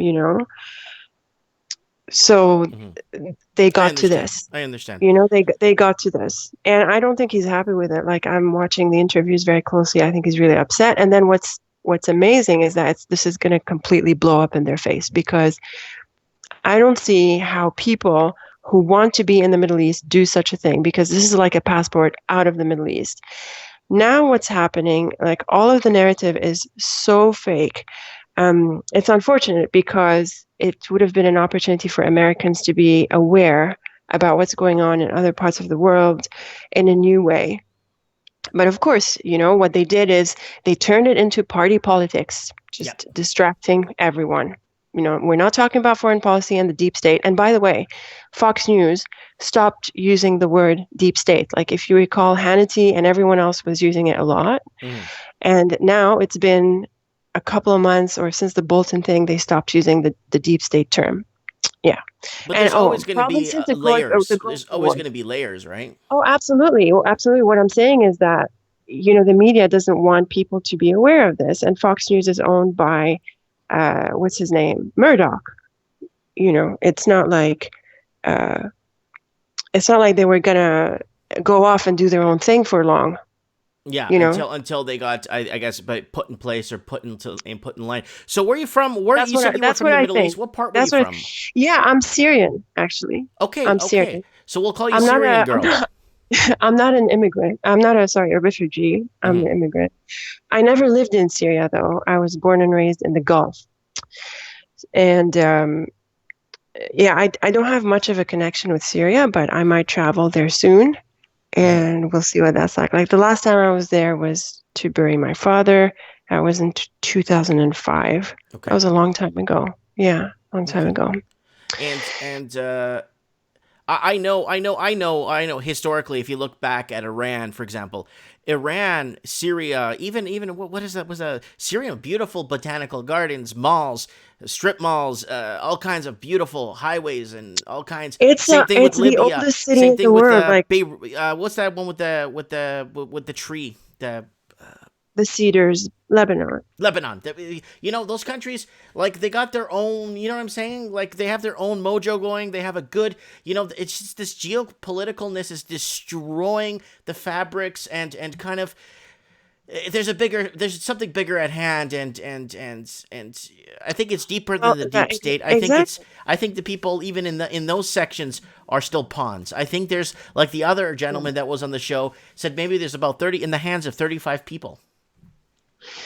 Yeah, so this is probably what people call the Bilderberg Group, right? These are the people who run the world. Those guys. No, I'm sorry. Those guys. You know what? If they could get their agenda straight, they don't have to meet every year.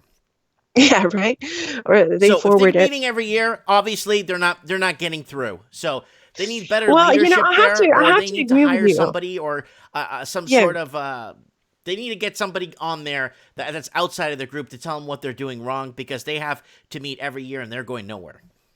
I think they're not reaching their targets. I don't think they're reaching their depopulation targets, for example. Like, if you notice, there's so much, the agenda is moving so aggressively, right? Like the fires in Australia, and then the CDV article, which is saying, oh, Canada is prone to the same fires in Australia. And I immediately thought of you. Like, I love how you put it when you say, coming to a commonwealth near you.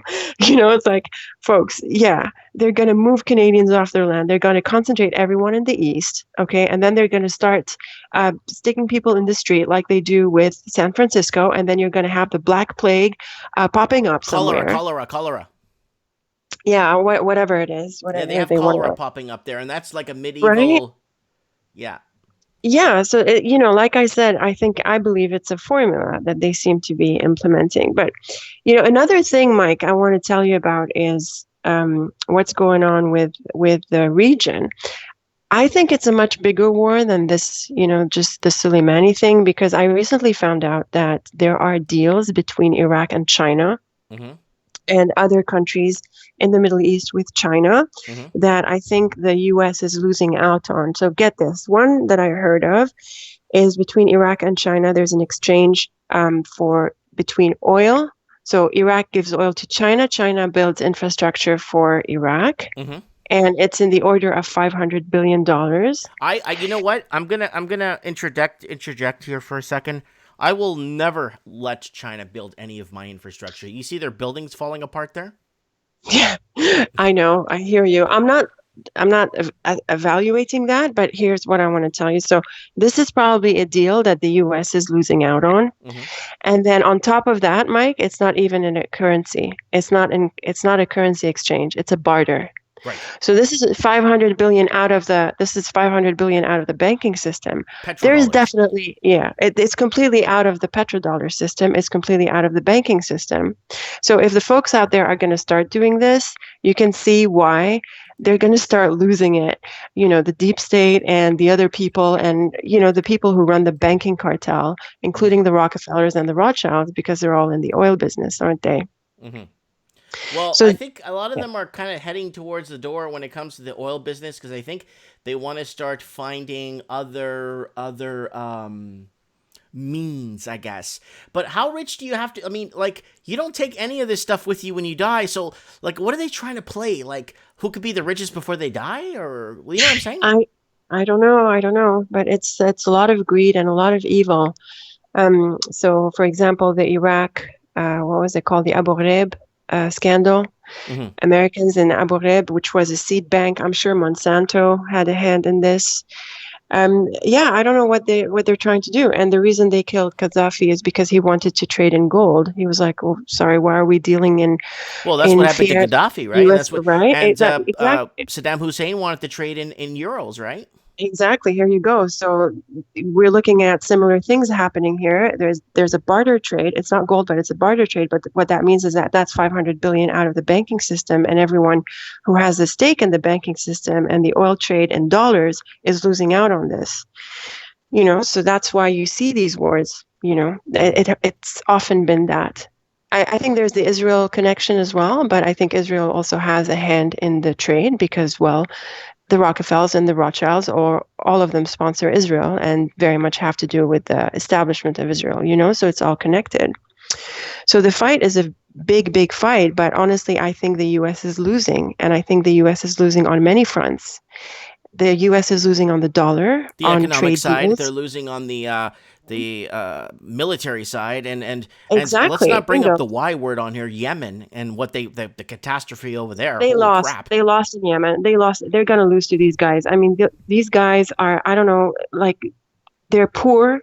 They're in flip flops, and they see nothing but their own victory. They're unbelievable. These people. They have nothing. They're super poor, and still they're winning. And they really screwed over Saudi Arabia and UAE, and they have a really tough military. And everyone is worried about the Expo 2020 in Dubai. Like people are even joking, like they're gonna, stick a plane through the Dubai Tower and things like that. Like they're really capable with very limited resources. So can you imagine what these people can do if they had more resources? And that's what terrifies, the globalists and stuff. The problem is when Americans say, "Oh, they're retaliating against their governments and stuff." What people need to know is that these retaliations are the version of Antifa in our context. These are people who want to compromise our borders. These are the people who want to buy into the globalist system. And a lot of the countries who have bought into the globalist system, you'll see they have LGBT movements going on there and all of that stuff that comes with degenerating societies and getting people to move off their lands and stop living, to support their families and through their families. So that's a lot of stuff that the Shiites, including Hezbollah and the Iran groups and Syria's secular, they're all fighting against that. That's why we're seeing a lot of animosity towards them. Can I tell you what the cure to this all is? We'd love it.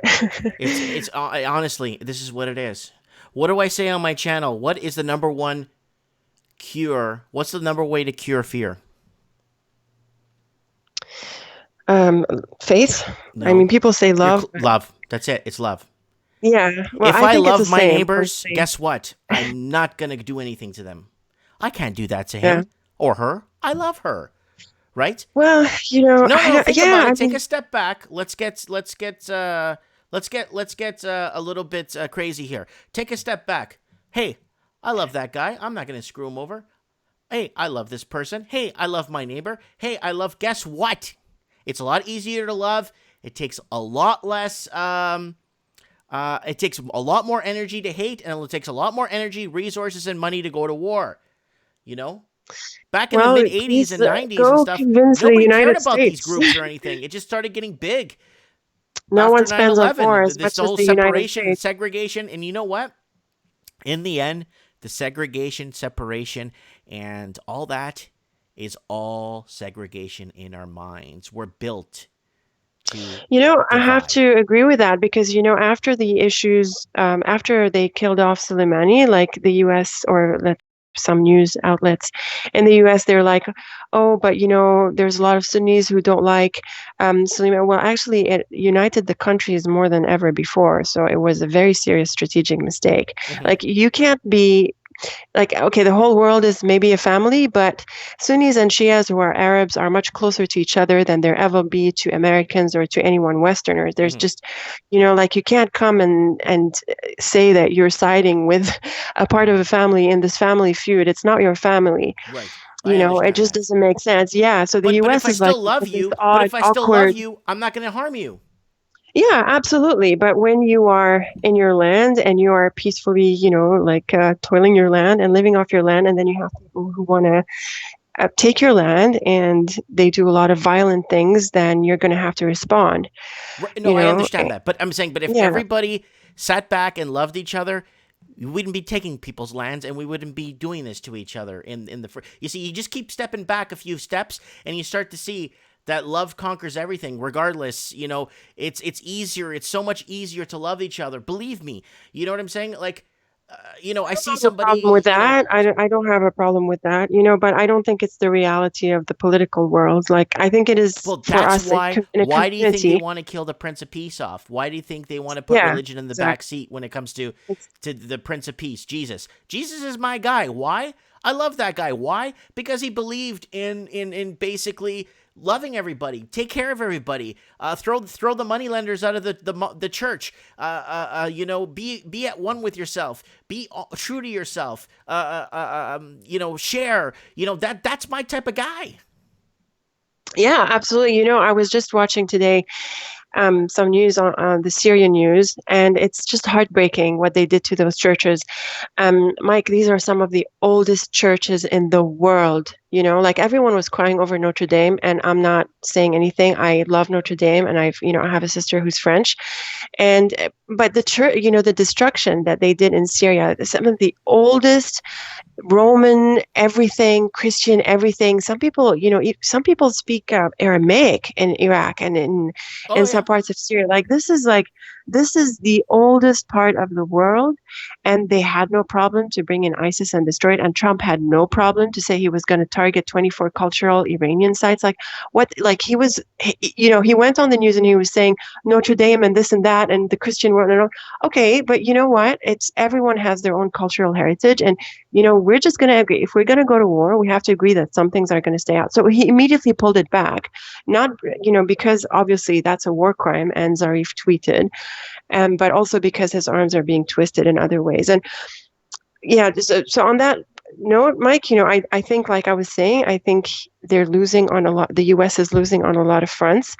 And if they were going to say that there were any Americans that were killed or wounded, and we have numbers on our side of the map, I'm not going to mention them because, I don't know, maybe whatever. But if they were going to mention that, it was for sure Trump would lose the election, for sure. Mm-hmm. There's no doubts about that. Yeah. And I think they're going to lose. Now they're talking about a deal, and then Kellyanne Conway went out on the news and she said she's sure Trump can pull off another deal, and everyone's laughing at them. It's like, really? Now you're asking for a deal? Let's see if you're going to get a deal. So the most recent thing is, if they're going to get a deal, they have to completely get out of the region. They remove every single sanction, and I think there's one more thing, and that's just like as though there was no deal at all, right? Because except for the nuclear part. So they're actually very smart. Like, Iran is an old timer. They've been around for 10,000 years. They've seen it all. It used to be the Persian Empire, right? Well, yeah, and that's what people I think the U.S. is still really young in the world, and I feel they're still, they're like a bit of a teenager on steroids, with teething tantrums and things like that. But the rest of the world is an old world. And speaking of old world, I got a quiz question for you. What's the oldest border in Europe that still exists today that hasn't been changed? I wouldn't know. Tell me. Portugal. That's good information. Is it, eh? Portugal was the first country to basically separate from the there was other countries before, but basically in the year 1000, I think it was 999. Before the year 1000, Portugal was already its own country. Yeah, look, Portugal is like a gem. Honestly, I'm so happy that it's not so much on the map like the other countries. Like, so much the better. You come from heaven, Mike. You come from heaven. It's such a beautiful country. Like, we've been looking at the Azores, and I don't know if you know the Azore Islands. I've heard of them for sure. That's where I was born, I haven't and been. it's like New Zealand, but no one knows about it. Wow. Yeah. And it's like Europe. It's all Europe. Cobblestone streets and beautiful orange clay roofs and palm trees, and it's nice. Yeah, it's beautiful. I'm looking at some comments here. Yeah, so Razi and I we've been exchanging some chats. Israel Zionists won't let USA. Yeah, I mean, I think I think of the agenda as mainly Zionism. I don't know if people will agree with that, but there could be something bigger. But I feel that the U.S. exists just to sponsor these people and to sponsor this agenda. And I think some Americans are really getting sick and tired of this. And that's what led to the Groyper Wars recently, which I think was really, really important for Americans. And then that very quickly, well, not too quickly, but they've done a lot of effort to shut this down, like the Ben Shapiros and all the other folks who are who pose as conservatives, but, they are, shall we say, how does he put it? Liberal on mass migration. Of course you're liberal on mass migration. Anyone who supports Israel is liberal on mass migration because Israel has a plan to expand in the region, and unless you're going to stick all of those people in a concentration camp, you're going to move them somewhere. And so the liberals in the office are going to open their borders and bring in all of the Iraqis and all of the Palestinians and all of the whoever else, the Syrians and stuff, so that Israel can do its expansion. And the thing is, a lot of people on the conservative side think that liberals are more and more anti-Israeli. Nothing can be further from the truth. This is a complete sham. This is a complete show. What do you make of Hollywood? Isn't Hollywood liberal? How many billions of dollars does Hollywood's been in the on the dark side. Has been on the dark side since the 50s. You know what I'm saying? Yeah, exactly. So, it's not liberal. That's the thing. They confuse, that's how they play their party politics. They immediately frivolize every topic into a party political issue, and it's not. It's the deep state, it's the foreign policy, it's the global agenda. And God forbid Americans wake up about this. And so the Goy War people, like the Nick Fuentes and, a few others, they were just immediately repressed and oppressed, but Americans, I have a lot of reservations about how America runs its foreign policy, but to be fair, a lot of the experiments that Americans run on the world they've run them on their own people first. So the big pharmas, like what's it called, that oxytocin medicine, what they did to those poor workers in and they're all white, of course. They have something called the suicide belt in the United States. Have you ever heard of the suicide belt? Yes, all of these white guys. That was when they were testing all kinds of stuff and geoengineering weird crap and testing it on people. And all of those, those poor men who work in factories, they took advantage of their pains to make them really prone to addiction. Mm-hmm. So they gave them this oxytocin, it's something like that oxytocin medicine that made them really, really prone to addiction. And then here you go, they pimped all of that the drug cartel from the South, and here you go. They decimated hundreds of thousands of people. Thousands of them die, and they are on the decline. The suicide rate among white men is terrifying. I don't know we had. I don't know if you've been following when you followed the elections in Canada. Not one politician stood up and talked about the opioid crisis, the homeless crisis, the affordability crisis, the $200 billion laundered in real estate in our country. Not a single politician that was on that debate brought up any of those key points. They kept bringing up global warming, global warming, Al Gore, man, bear, pig, and Florida will be underwater, and the pipeline. That's all they brought up. Bingo. Yeah, that's right, Tignim. OxyContin, whatever. That stuff is legal, man. I don't know how that stuff is legal. This is a disaster. They're drug dealers. I mean, I don't personally. I do my best to be healthy and to stay away from all of that stuff. Of course, we all do. Yeah. All right. Yeah. Any predictions for 2020? Where do you think oil is going to go, gold, and where do you think the markets are headed? Do you think Trump's going to win? Tell us. I don't know. I'm worried about Trump now. I got upset that he did this. I'm really, really upset that he did this, but I've always been a pro-Trump person, because in the same way that he wants strong borders, we want strong borders. Mm-hmm. Like, for now, we're arguing, but we're not going to argue over the same principles. Every country, every nation wants strong borders, and yes, we're gonna disagree. But it's the principle. I agree with that. I don't disagree.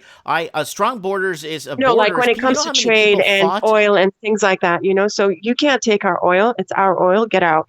Of course, these are the types of things we're going to disagree on, but we need to agree on the principle that we support strong borders.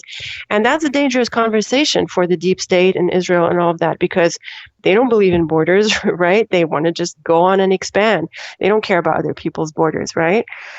Mm-hmm. So that's the issue. But is Trump going to be elected? Now I'm worried. Like, I was 100% sure that he was going to get elected, because the Democrats, I mean, they're a joke. It's impossible that these people. It's Democrats. Demon rats, whatever. Yeah, there's plenty of names. He's going to win, not because he's great. He's going to win because they suck, at worst. But now I'm a bit concerned because of this issue. Like, this opened a door on him, and I never watched CNN. Like, I never, but they seem to be some of the only people who went to Iraq on the bombed site in the Ain al-Assad, military base.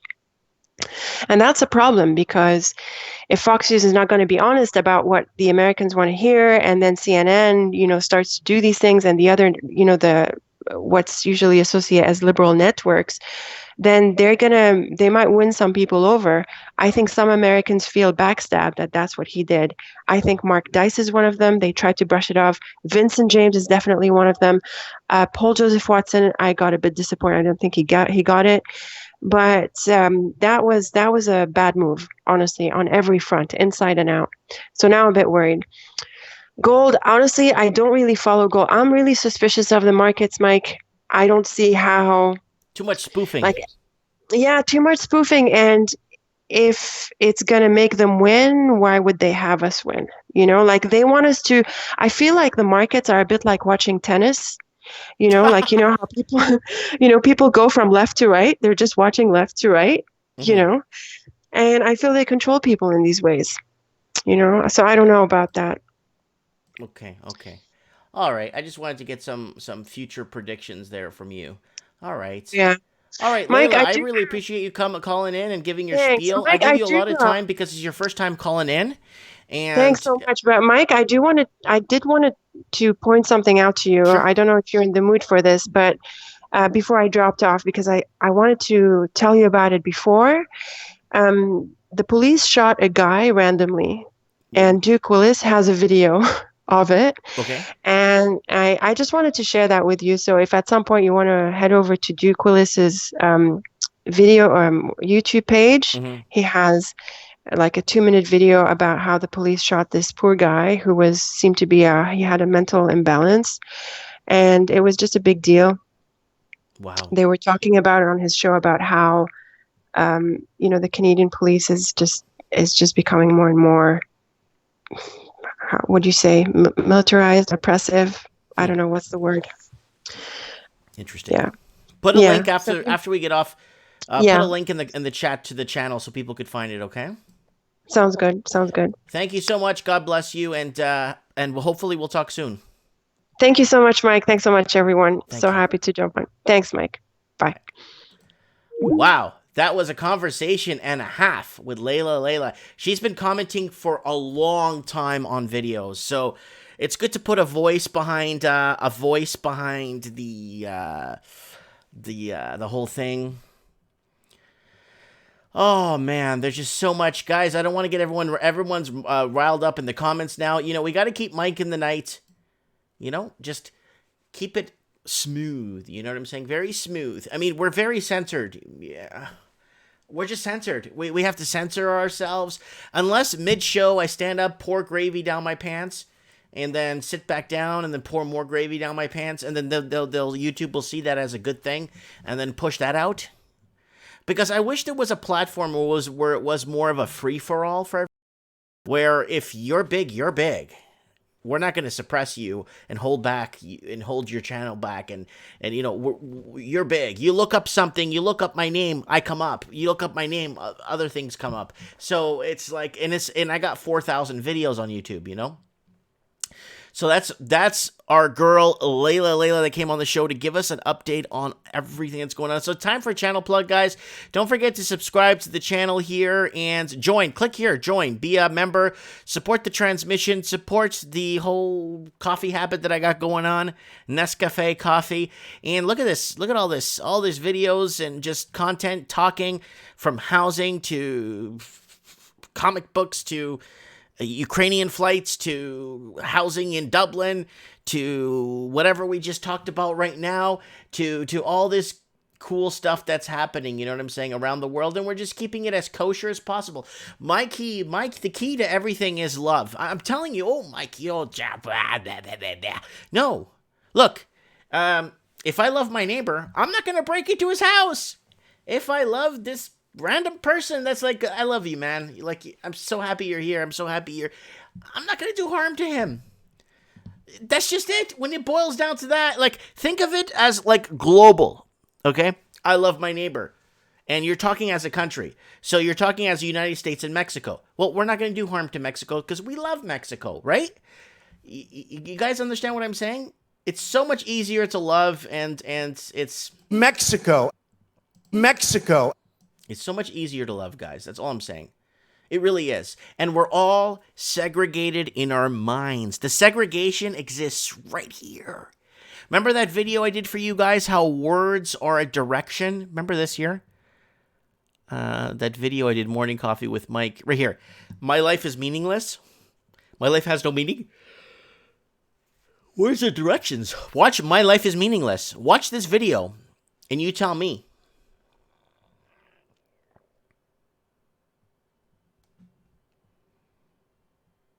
So Metal Gear is saying, Mike, if your neighbor hates you, he'll break into your house. No, but I'm saying if everybody loves each other, then you wouldn't have this conflict.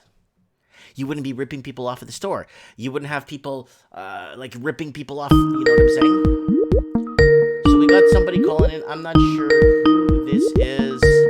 Hello, you're live. Mikey. Who is this? Kevin Thompson. Oh my God, it's Kevin Thompson. It's so good to hear from you. Did you just get out of prison? Yeah. Yeah, we haven't heard from you in a long time, Kevin Thompson. I was just kind of worried, like we haven't seen you in the comments in about 3 weeks now. I've been blogging. Oh, you've been creating those blogs, the fake Supreme Canon? Yeah.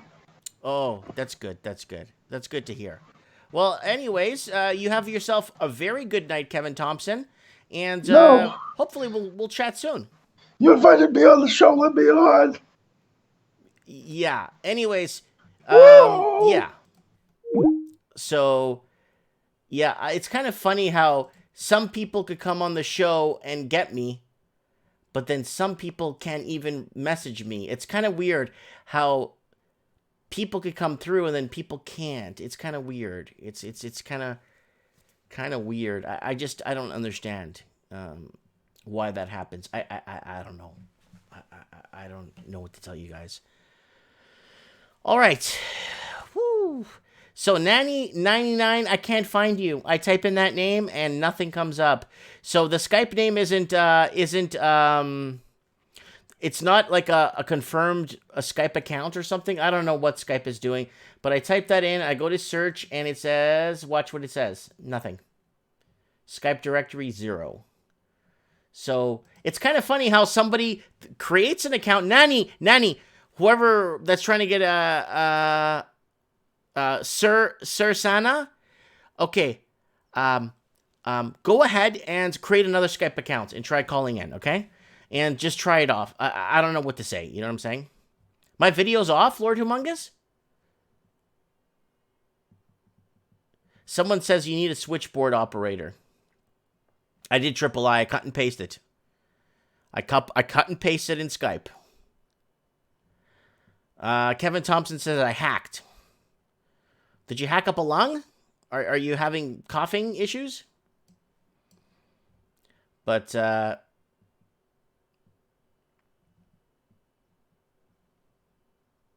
yeah, I'm Nanny. I'm actually cutting.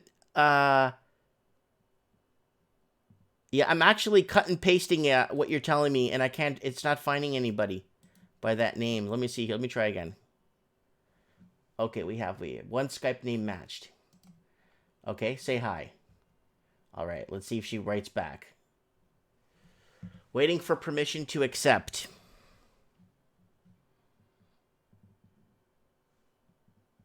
I just sent you a message to that name. I'm just messaging a random person on Skype. I'm not sure. Oh, no, this is from the United States. Oh, my God. Someone's going to message me back and say, what do you want? Someone's going to message me back. Oh, no. Yeah, that person's from the United States. Oops.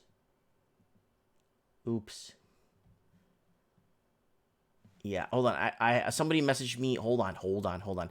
Let me go over to my Facebook here. Someone messaged me on Facebook, too. I get all kinds of messages from all these platforms, so it's kind of hard to...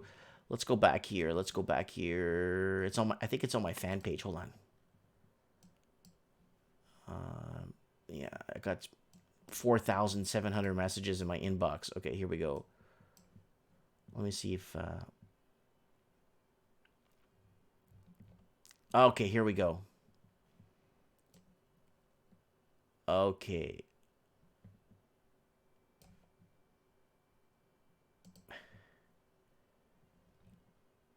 Okay, someone sent me... Someone sending me images. Man, Kevin Thompson, man. Okay, hey Mike, I'm doing okay. I tried to call you. There's my live CID number. Let me see if I could type in the CID number to get a hold of her and see if that works. I mean, I don't know why Skype is being so uptight. I don't understand why Skype is being so uptight finding someone with a unique name. This person not even exist here on Skype with that CID number. Wow. You've got to be kidding me. Like, Skype is that uptight? Really? Like, but Kevin Thompson can make an account on the spot and call into the show? You got to be kidding me, man. See, no one exists with that number. That's, and I got the phone number here, but I don't think it works in Skype. Nobody. Oh, that sucks. I'm sorry, you're going to have to just make another Skype account and try to call in. Unfortunately, why don't you make a fake Skype account and call it Kevin Thompson and call me in? It will work. Yeah, I checked on Facebook. It doesn't work on Skype. It does not. I tried adding by phone number too. It does not exist. So I don't know what the deal is with... I'm not sure how it works when it comes to... I'm not understanding Skype, you know, I'm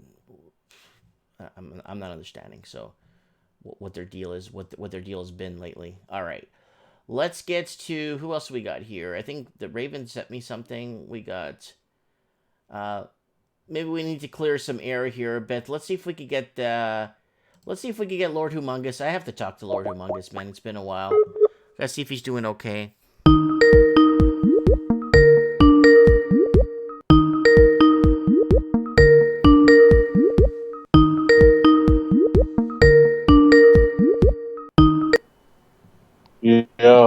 Yo, what's up, dog? What's up, dog? It's so good to hear from you. It's been over a week. You okay? Yeah, I'm doing all right, brother. What's all going right. on, man? I just thought I'd touch base. Guys, this is Lord Humongous. You see him in the chat. Also, he's got a channel, and he's also on Patreon, too. Yeah, it's hard for me to make videos right now, Mikey. Oh, it's okay, boss. You know, I'm just calling to check up on you. I'm just calling to make sure you're okay. You know what I'm saying? You know what? I'm preaching what I said earlier. Love thy neighbor, right? That's right. I want to see what Layla looks like. She sounds great on the phone. Mm-hmm. So, okay, talk to us. What's going on? What's going on with the silver and gold? It went up, it went down, it went up, and now it's back up again on Friday. Well, you know, Trump made peace with Iran. Did you read that article? Oh, they're eating pizza with Iran? No, he's trying to make peace with Iran. Oh, with peace. I thought they were eating pizza with Iran. Yeah, well, probably that too. He's extending the olive branch somewhat, I guess. He's probably under pressure to do that. I would imagine. Did you heard about the airliner that went down, right? Of course, I covered that 3 times on the show.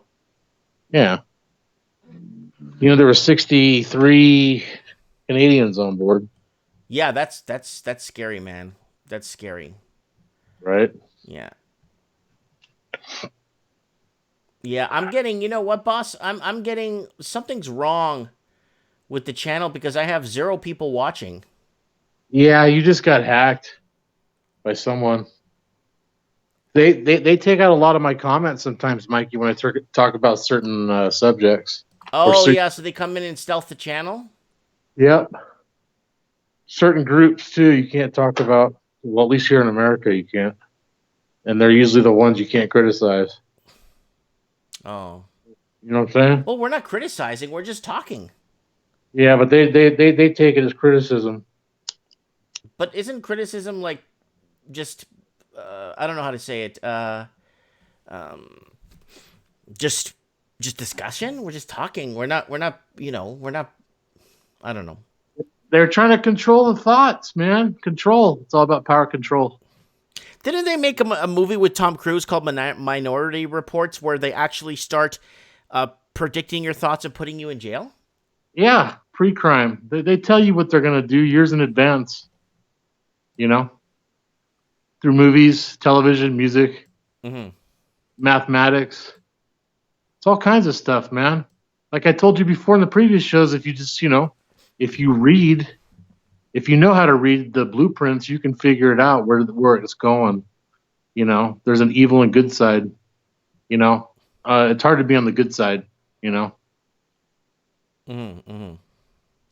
So we got people saying here, if every person bought 1 ounce of gold, the NWO will be pooping their pants. Yeah. Well, I would just go with silver. If people bought up that market, it's a very small market. It's a very needed commodity. You know, that's what made America great in the first place. Truly, you know, it's all economics. Mm-hmm. Everything's economics, Mike. It all boils back down to the basic question of money and who controls it. Yeah. You know. Yeah. Someone's asking in the comments if you're smoking marijuana. Yes. Mm-hmm. It's harmless. I have my cannabis therapy. I strongly believe it's a plant from God. Mm-hmm. I don't think people should overdo it though. You know. Mm-hmm. Mm-hmm. I'm just looking at the comments here. I can't spell tonight, and what else is going on? There's so much going on here in the comments, but I have nobody watching. It says I have 4 people watching. They're probably watching. Whoever's doing the fake Supreme, that's the guy that's sending in bots on your channel. It was in that article he wrote. Yeah, and we know that. We know who it is. I mean, I just kind of wish people would just like people that just want to come and disrupt the show and ruin it for everybody. Like, look, we just have a small place. It's not much. We don't have a lot of viewers. We don't have we're not rallying people to do bad. You know, I keep telling people to love each other because that's the easiest thing we could do. You know what I'm saying? Right. Yeah. And I'm not understanding why we are why people want to throw rocks at us, or people want to. It just makes me stronger. It makes me want to do better now and just grow. They have to control the narrative. That's the main thing with the media. That's why they lie to us consistently. As an American, to answer Layla's question, yeah, I'm sick and tired of it. I've been sick and tired of it for 40 years. You know, it's a prison system. It really is. There's no freedom. Where's the freedom at? Where's the independence? Mm-hmm. You know, it's in those lost documents they called the Declaration of Independence and the Constitution of the United States. Mm-hmm. You know. Someone's asking how old Lord is. Lord Humongous is 22 years old. That's right. No. I'll be 46 in a couple days. Holy crap. You know what? I'm going to be 42 in like 3 weeks. I'm really not looking forward to it, man. Well, you're in better shape than I am, buddy. I don't know. I mean, it's all like that for now until time catches up with all of us. Yeah. Or our time catches up. Not time. Our time catches up to us. She was talking about Monsanto's and you know, they were back in Vietnam. They were responsible for spraying our troops with Agent Orange, yes, which gave them a lot of cancers, and I believe diabetes too. I think diabetes was another condition that was in there because I was born right after my dad came back from Vietnam. Okay. You know? So were you born 74? Yeah, 74, January 16th. Yeah. I served that very military complex, you know. But at the time, I thought it was the patriotic thing to do. You know, that's another way they brainwash us through the patriotism, you know. Mm-hmm. Always got to read the devil's in the details. Always got to read between the lines. Mm-hmm. You'll see the truth. And it ain't anything that they preach or tell us, you know, or put on paper, nor contracts.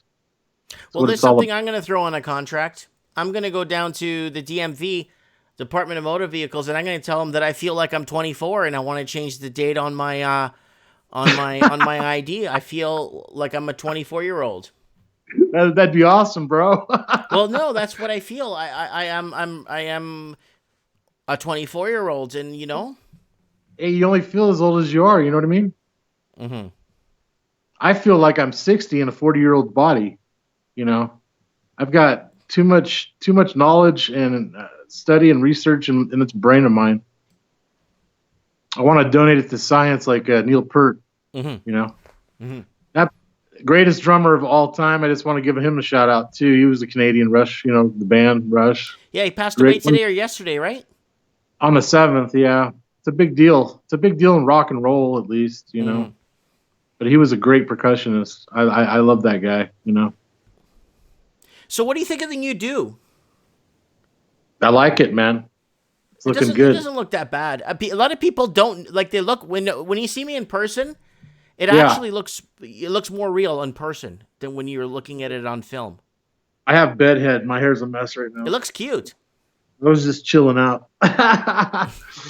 My brother is bald as you, or was, or still is. He doesn't have a nice hairdo, you know. But yeah, that's it. See the dog? It's Styles. Oh, Stalin. Dog Stalin, man. Hey, okay, where do you see gold and oil going next year or this year? It all depends on what the Fed does with its repo madness. The markets are, you know, they're controlled and manipulated. I know the Feds are going to come and save the day every time, but what do you think is realistically going to happen? What do you think? I'm still sticking with my original prediction from that show we did on 2020 predictions. Right. I see all the fiat currencies are sinking rapidly around the entire globe, you know, and that's the currency that everybody uses. Doesn't matter if it's a yuan or a dollar or whatever. You know, gold at the end of the day, they can't destroy it. It's going to destroy their illusion, their lies, you know. And I believe that precious metals will be the currency again. It's going to happen. That's where everything trends towards. You notice that everything trends towards precious metal in the end. Of course, because they can't destroy it. Why would they? You know, why would the central banks be hoarding it over so many? You know, especially eons. Picked up the last couple of years. You know, it's all about the metals, man. You know, and they're not going to confiscate Americans' weapons. I mean, they're not going to confiscate our metals either. It's just not going to happen. You know, the only way they're going to do that is if they're trying to pull that in Virginia, taking people's guns, and it's not going to work. It's going to fail. Wait, Virginia's in the South. They're not going to get guns. They're trying. But it's a southern state. They're not going to surrender their guns. Yeah, it's funny. It's right outside Washington, D.C., the District of Criminals, right? Woo! Yeah, I'll give them a Ric Flair woo. I'll tell you that they're not taking Americans' weapons. You know, no, I don't care what kind of. I understand. I don't care what they try to pull with their laws and their legalese. There's a whole group of people right now in America that are fighting back against the law system, the very law system that's enslaved us. You know, because we have too many idiot Americans going around saying, "Yeah, I'm a law-abiding citizen. Oh yeah, I'll do whatever they tell me to do." Well, that's not what Americans are at heart in our DNA. We want freedom, you know, and no damn government or central bank's going to take that from us unless they kill us. And you know what? Hey, everybody's got to go sometime, you know, but they're not getting people's weapons. It's not going to happen. Well, we don't. Well, the First Amendment was the freedom of speech because then with the freedom of speech and the freedom of assembly and the freedom of the press, and the right, your God-given, the freedom of speech is the First Amendment because it's your God-given right. Did you freeze up on me? Yeah, it's okay. And the Second Amendment is the right to bear arms. Why? To protect you or your land, your family from tyranny from the governments. Exactly. Do you really think that they're gonna? That's why they try to slow kill us through food and everything else, Mikey. That's why we're guinea pigs. There, I'll turn on my light. Well, no, they can't get rid of the right to bear arms because then they have to get rid of the freedom of speech first. That's correct. And the second protects the first. And and Article 1 says, what is money? Gold. And silver. Yep. That's right. That's the only thing that's, like I've been trying to tell people, that's the only thing that's going to set America free. It's the bankers' Achilles heel, and they hate it. Mm-hmm. They hate the fact they don't want Americans to own wealth. They want to keep us in a slave state. But if the Americans or the common person doesn't have wealth, they don't spend back in the economy. If they don't spend back in the economy, then the people up top are just well, how are they going to stay up top if the middle class doesn't have spending? How does it work? Do we turn into a police state where you have like the grocery stores become governed, federalized, and the gas stations become federalized, and everything becomes federalized? Yeah, well, what do you think? What do you think people are going to use for currency? Republican credits. You're supposed to reply to me like that guy from Tatooine. Republic credits are no good here. Yeah, right. It's not going to happen, Mikey. Everything will revert back to zero. Fiat currency is a bad design. It was meant to fail. All fiat currencies fail, and they revert back to intrinsic value of zero. Well, yeah. Are you drinking Faxi? What is that, a Rockstar? Yeah. Yeah, baby. It's sugar free though. Dude, I can't. It's like 11:08 it's 12 in your neck of the woods, isn't it? Yeah. I got caffeine though. You know, that's what keeps me going. Holy smokes. Oh, my hair's a mess. All right. Give me some last words. What do you want to say, man? I love all. Hey, love's the answer, brother. The love is the answer, and it is. You know, God is in control, man. He's going to take care of this evil system at some point, and there will be justice, man. That's all I get. What do you think the event horizon's going to be? We thought it was that whole Iran thing, and now it looks like it's been stabilized. What do you think is going to be the event horizon that changes everything? I think the Iranian people are going to probably rise up from within. You know, they don't like the way a lot of Iranians don't.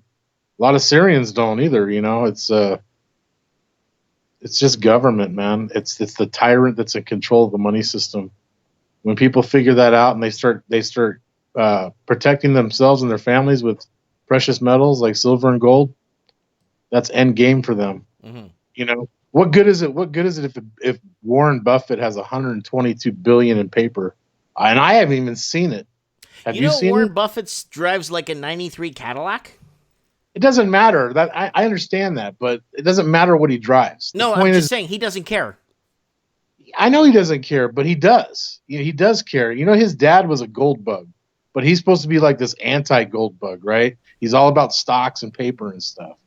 Mm-hmm. You know what I mean? And he keeps that going. He keeps that illusion going. Mm-hmm. You know, he was back in the 90s. He was trying to corner the silver market. He got busted for it. Yeah. They shut him down. Yeah, I remember that. Just like the Hunt brothers. Yeah, they try to corner the silver market. Exactly. It's a very necessary commodity and a monetary metal. Mm-hmm. See, they want you to think it's just a commodity, but it's not. It will always be a monetary metal, just like gold and just like even copper. Copper is monetary too. And people platinum don't and palladium. Palladium, yeah. But actually palladium and platinum are more industrial metals than gold, silver, or copper. Right. You know, rare earth minerals, rhodium. I mean, rhodium's a big one too. Yeah, I mean, look at the price on that per ounce. It's huge. Mm-hmm. But they need these. They need it. You know, even nickel. You know, that's money. Where do you think the word nickel came from? Yeah. So, you know, as far as Americans go, there's enough of us that are armed to the tilt. Mm-hmm. We got plenty of ammo.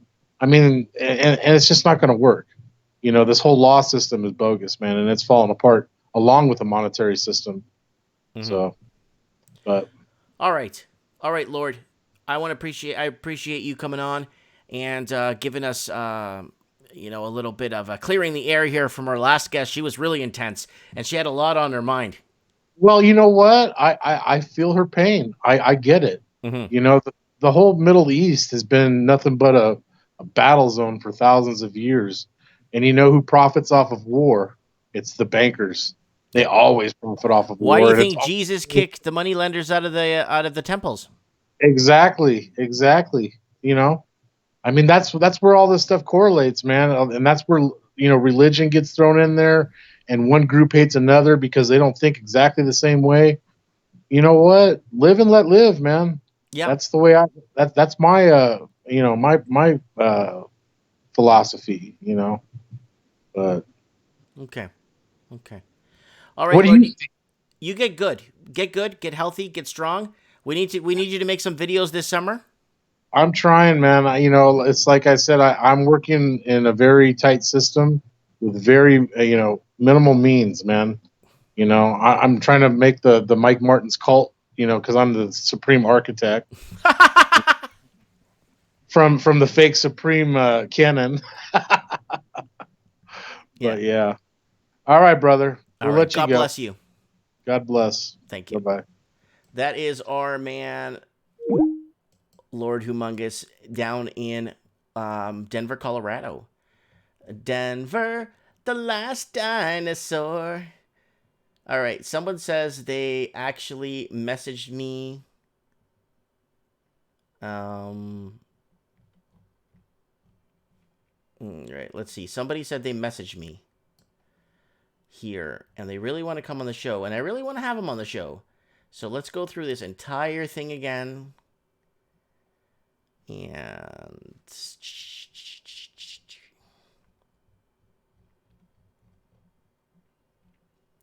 nothing's coming up. I'm not sure why. I'm having a really tough time adding a specific person to Skype. Could it be there's something wrong with, or it's not? I don't know how to explain it. Something, I don't know. But Kevin Thompson could make a fake account and call me instantly. It's weird.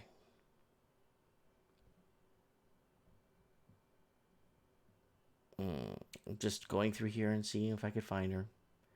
Give her a call. Try and call me. If she's still watching. She probably gave up. I have so many Supreme Cannons on here trying to add me. It's crazy. Like 200 Supreme Cannons here.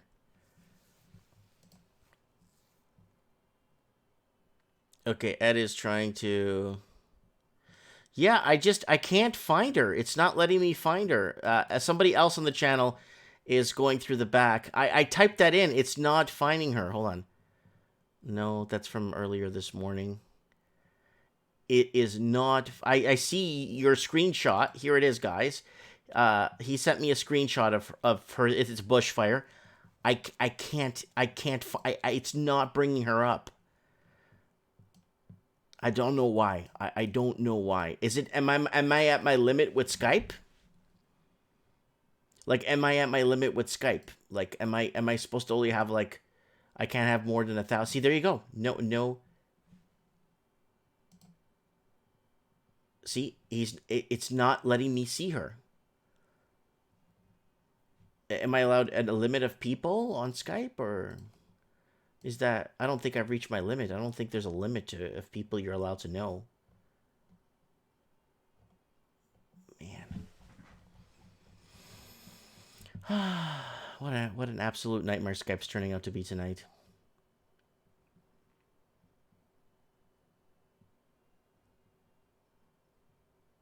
He says he searched 3 times, and it finally worked. All right, I'll try again. I cut and paste it exactly like it is. I'm not even typing it out. There you go. It's not here. Person does not exist in Skype directory. All right. Let's see who else is here. I want to talk to Thing. I talked to Supreme earlier today while I was at the shop. But he called in too, and it was a troll. Hello, Mike. Yo, what's up, dog? Oh, it's not, I'm just Skyping with 3 right guys. Oh, how's he doing? Is he on there with you right now? He was. You still there, man? I think he got booted off when you called in. That's all right. We chat later. Yeah. No, I'm having a really tough time with Skype. I'm just trying. Kevin Thompson makes an account on the spot and calls into the show, and then somebody wants to talk about the bushfires in Australia and everything. And I can't connect to them. I don't know what's going on there. That's goofy. Yeah, no, Skype is a pain in the rump. It's too bad. You got 700 contacts and there's like no way to collate them or sort them. No, like it it's doesn't. just all random. I go with favorites, then I go with most recent, and then if I go with like most recent, okay, or like most recent messages, I scroll down 50 people, and then there's a message there sitting there. Yeah, it might be time for some early spring cleaning, I think. Eh? Yeah, I'm just it's annoying. It's a really annoying. So it's really annoying. It's like but Kevin Thompson, you heard him, he called into the show, right? I kind of overheard it from Skype. So yeah, the show was slightly muted. Could make an account and call in immediately. Yeah, that's right. Yeah, call right in and no problem at all, eh? Yeah.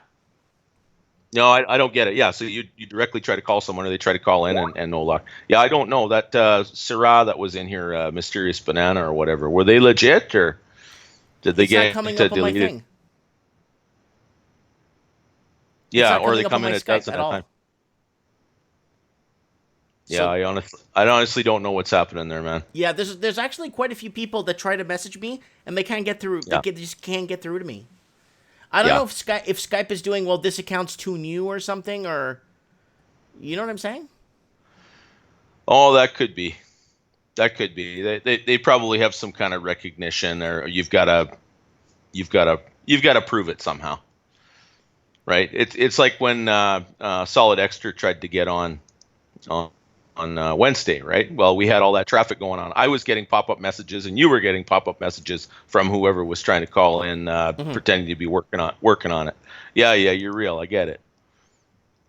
You've got the rest of whoever is popping up and messaging me right now. You got all week to get it figured out with Mike. Don't mess up the traffic tonight. Have some consideration. Yeah, I don't know why people just don't leave us alone. They just want to keep throwing rocks. It's like it's just going to make me stronger, right? Yeah, that's right. Well, in the end, you get them weeded out, and it's not trying to be tedious to whoever's messaging me. If you're legit, it's not a problem. There's 2 shows a week. Get a hold of Mike during the week, okay, and get it sorted out so he knows you are who you are. Don't clutter up the traffic. You see the chat racing by here. You can barely read it. You got people trying to call in from all over the world. Yeah, and then the people that we want to call in can't call in because Skype is thinking there's so many fake accounts or something going on. Well, yeah, they're getting spammed. I mean, if there's 12 accounts with Supreme Cannon on them, then that's the thing. Whoever's doing that is literally going to try to copy every single person that called into your show on a quasi-regular basis. It is what it is. But that's the thing. Guys like me and Leaf and Metal Gear and Lord H. I mean, we got the blue wrench. It's not a problem for you because you know us. Right, but the people that are coming in that haven't called before, we want new callers to come in. We want to hear what they have to say. I'm trying to get this Nanny 9999 on my thing. Unless you could add her and put her on 3-way, can you do that? We give it a shot. I can't do it. I can't connect with this person. Okay. Well, they just changed their name. Chan L. It's their Santa here. Check Ed's message on Skype. Okay, well, we can't check Ed's message on Skype. I did check Ed's messages on Skype. She does exist. It's a real account. Okay, so that's legit. Yeah, if you're legit, try to call in. Please be patient. You will absolutely you'll get on here. If no, it's not that Supreme. I would have had her on the first guest on the show. The problem is I can't find her on Skype. It's not giving me the thing, and it's not giving me anything. I wonder if it got spammed because you said there was one case where you were looking for the name and there was like 100 of them. Yeah, there was 100 of the yeah. Yeah, that's right. Yeah, I got to try to find something unique, I guess. I mean, even Supreme Cannon, I thought I had made that up, and then I went looking on YouTube to find my own channel one time, and it turns out I don't know, it's some anime or Gundam thing. We were talking about that earlier today, so it is. Oh well, it is what it is. Yeah. If Chan L, if it called on your side and it doesn't ring, then that's your connection. When my internet drops, I try to phone Mike on Skype and I don't get a dial tone. It doesn't do that little ring tune thing. So you might try to reboot it. Sorry, just trying to intervene. I'm seeing some stuff in the chat here. Yeah, I got Jordan Retro sent me a Skype invitation. Yeah. And it could be, or it could be Kevin Thompson, right? Could be. Well, Jordan said he was gonna call, and did he? maybe he's tried to. Yeah. Okay, well, Jordan Retro. I will try to call next week. Okay. Yeah, do that. Well, he's got a Blue Ranch. You've got his email. Yeah, it's me, Mike. Okay. Do you want to come on the show with me and Supreme?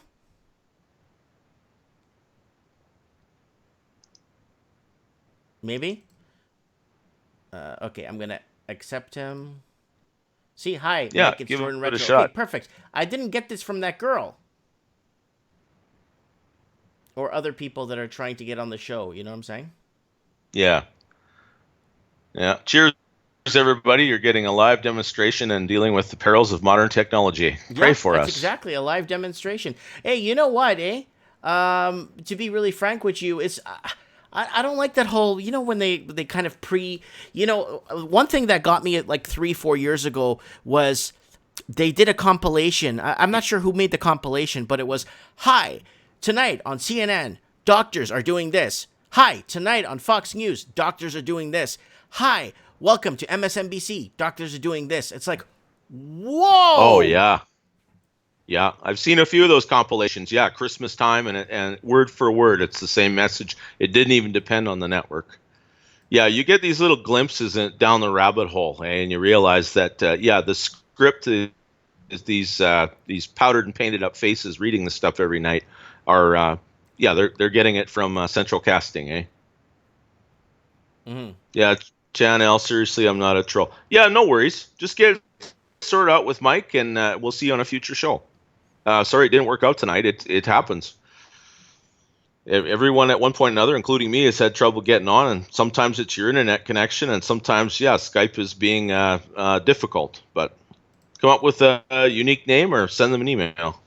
Yeah, no. But this girl, I have her on my it'll Facebook. Work out. Oh, really? Yeah, she's on my Facebook, as in like on my fan page, and she messages me all the time, telling me what's happening in Australia, what's happening with the burning and this and that and the housing market, you know? Yeah. Yeah, so, no, that's handy information to have. That's exactly what this forum is for. Yeah. All right, so he's saying try and call me if you want, Mike. Okay, let's add Jordan Retro to this and see if it's a real account. Sure. Yeah, bump him on. Let's see what happens. All right, let me see if I how do you do this again? Add. How do you add? How do you do that again? Yeah, I don't find Skype really intuitive. Most of my Skype messages, like if I don't have my audio set to headset, technically I shouldn't be able to get Skype messages at all. But I've known that you've called me a couple times because I hear it on my speakers. Oh well, sorry about that. Oh, that's okay. No, it's good. Most people, a lot of people tell me that they have Skype just because of me. Oh yeah, absolutely. An opportunity to come on and listen in. You bet. I've gotten. I don't find Skype to be real intuitive. I don't know why I have auto answer on my phone. Like I didn't even get a dial tone. You call me and it instantly comes up. Like it literally pops up on my screen and there you are. Wow. I don't know why it does that. I have no complaints at all. When Leaf called me, like he just literally popped up and, hey man, how you doing, right? And that's okay. I like talking to Leaf. It's all good. I haven't talked to anybody on Skype I don't want to talk to, so that's good. Yeah, Skype was worth $8 billion. Well, yeah. Is that pesos? Well, peso, yeah, 8 billion Mexican. Yeah. Well, WhatsApp? I think WhatsApp was purchased for $20-odd billion, and it never made a dime. I think it was just the list of people they wanted. You know what? I mean, information is gold. Information is the new platinum. You know. Yeah, Lord, yours does it too. Yeah, I don't know why. I never set it to that. It just started doing it. It's tedious anyway, but so far I haven't found myself talking to anybody I didn't want to talk to. So. All right, let me see if I could get Jordan Retro to add him to this call here.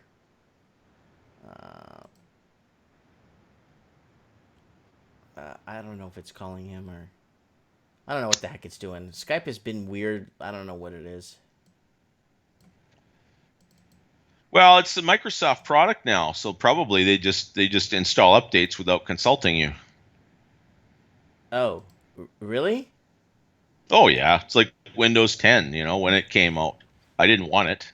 I had Windows 7 and it worked beautifully. I didn't want Windows 10. I didn't want them telling me what I did and had to have. And then one day it started automatically installing, and I had to actually Google how to remove it or to stop it from downloading. And in the end, I just had to accept it because eventually my laptop died and I had to buy a new computer. And of course, everything comes with Windows 10. So you know what? You accept the inevitable and you move on. And it's been okay. But yeah, no, I get really tired of the things that they impose on us. Mm-hmm. I just don't trust. There's most of the other operating systems I don't know, and because of that, I don't trust them. Yeah, well, I don't blame a lot of people for not trusting, because I mean, we are completely disenfranchised with everything that's happening around us, whether it's medical, whether it's medication, whether it's travel, whether it's gas, whether it's, we don't know anything. It's like we're yeah. Yeah, no, they want you to be a consumer, but they don't want you to have a choice in what you consume. That's right. Exactly. There you go. You put it Basically, in the best perspective. Yeah. And that's indistinguishable from slavery, really. Okay, so I'm working to pay you for things I don't want from you. That's basically slavery, yeah. I mean, so far we at least have some semblance of competition, and there are little startups that do get big, doing different things. I'm sure after that Gillette fiasco earlier last year, I'm sure Harry's Razors and some other little outfits picked up a lot of money, so that was good. That's good for them. It helped the little guy out too, right? Yeah. So and hopefully it helped them, and it's a permanent shift in business, because the get woke, go broke people, they need to be punished. Mm-hmm. They need to be they need a smack. They need to learn that no, you're not charming, you're not convincing. No, we do not have to do what you say. We definitely aren't going to agree with what you think, and keep it up and see what happens. Okay. So I got Ed says I could bring her on a 3-way call. So maybe I'll see if I could get her on. She's been trying to get on the show the whole night, right? Yeah. Well, give it a shot, sure. All right, let me call her. Let Ed call me. Never mind. Ed's calling me right now. We're gonna merge it right now. Perfect. Yeah, let's see what happens. Hello? Hey, what's up? All right. It's Jordan Retro. Oh, it's Jordan Retro. What's up, dog? Yeah, I'm good, man. Well, thanks for calling, because I'm having a tough time trying to do a 3-way call here on Skype. I don't know if they're changing their stuff every week or something. I don't know. It's the first time I use Skype. Oh, okay. But it's clear, though. Sure. Don't you? Can you agree it's clear? Yeah, I hear fine. Perfect. All right, tell us what's on your mind, buddy. Yeah, it's late here. It's about 3:00, and my girlfriend's sleeping, and I want to call on the show because I really like your channel, Mike. You put a lot of content, and you're a good guy, and I appreciate that. You sound Portuguese. Where are you from? I'm French. I'm from Quebec. Oh, you're from Quebec. Okay, because you sound like you have a very an accent. So, okay, so you're it's really late there. Holy crap. Yeah. I'm always on for Mike in the Night because I really like the show. Good. I appreciate that. You sound like a gentleman that comes to my store that plays Magic with me. I don't play card. I don't play card at all. Oh, he sounds like you, though. He's from Quebec. He's been living in my town now for like a year. That's cool. And he sounds exactly that sounds like a great place. So, okay, what's going on, man? What's going on in your neck of the woods? I try to save up money to buy a house, but it's really expensive. So I got to save up for at least 2 or 3 more years. Well, if things go your way, things might collapse, and you might be doing right. You might be right. You might be saving, and then you might buy it when it's down. You know what I'm saying? Yeah, my family got a lot of money, but not a lot, but quite some to help me to make the down payment. Mm-hmm. So maybe I'm gonna just move out the city and buy something for cheap, because right here in Montreal it's really expensive and it's keep going up. Are you seeing the younger people moving out because they can't afford? Not really, because it's a great city and people want to stay here with their family and their friend and everything. But personally, I think I'm gonna move out. Okay. Supreme, are you still on the line? Yeah, I'm still here. Yeah. Oh, good. I thought we lost you there for a second. Yeah, no worries. No, I'm just listening. Nice to hear your voice, Jordan. Thank you, man. You put out great content too, Supreme. Oh. Always on the show, and it's really appreciated. Oh, thank you, brother. Really appreciate it. You seem to have a high IQ. You seem to be like a smart guy. Well, know-it-alls are slow learners. So let's just say I have an encyclopedia of knowledge of what not to do. I'll put it that way. Yeah. You know what I mean, eh? Yeah, because you're older than me. Me, I'm just starting up in this life. I'm 24 right now. Yeah. Oh, yeah. You've got lots of time. Time is the ultimate currency, man. I'd sure love to have some more of that. Yeah, time is running out for us, eh, Supreme? Yeah, well, the sun is still high in the sky, Mike, but it's well past noon, so there's something when you get to be in your mid-50s. Yeah, there's things that aren't going to happen to you anymore. But the good thing about the modern world is it's not a long list. You can go for quite a while yet, I think. Yeah. So Jordan, you're looking to move out. How many miles away from Montreal are you looking at moving? About an hour and a half. Okay, so you're going to be like in a secondary or a tri-city? It's going to be like a little city, but it's got everything. Got a theater, got a hospital, you got the whole thing there. So basically, I'm going to always stay in that city. Okay, then that's good, because then, like me, where I live, yeah. We don't have a theater, but we have a gym, we have a post office, 2 grocery stores, 2 stoplights.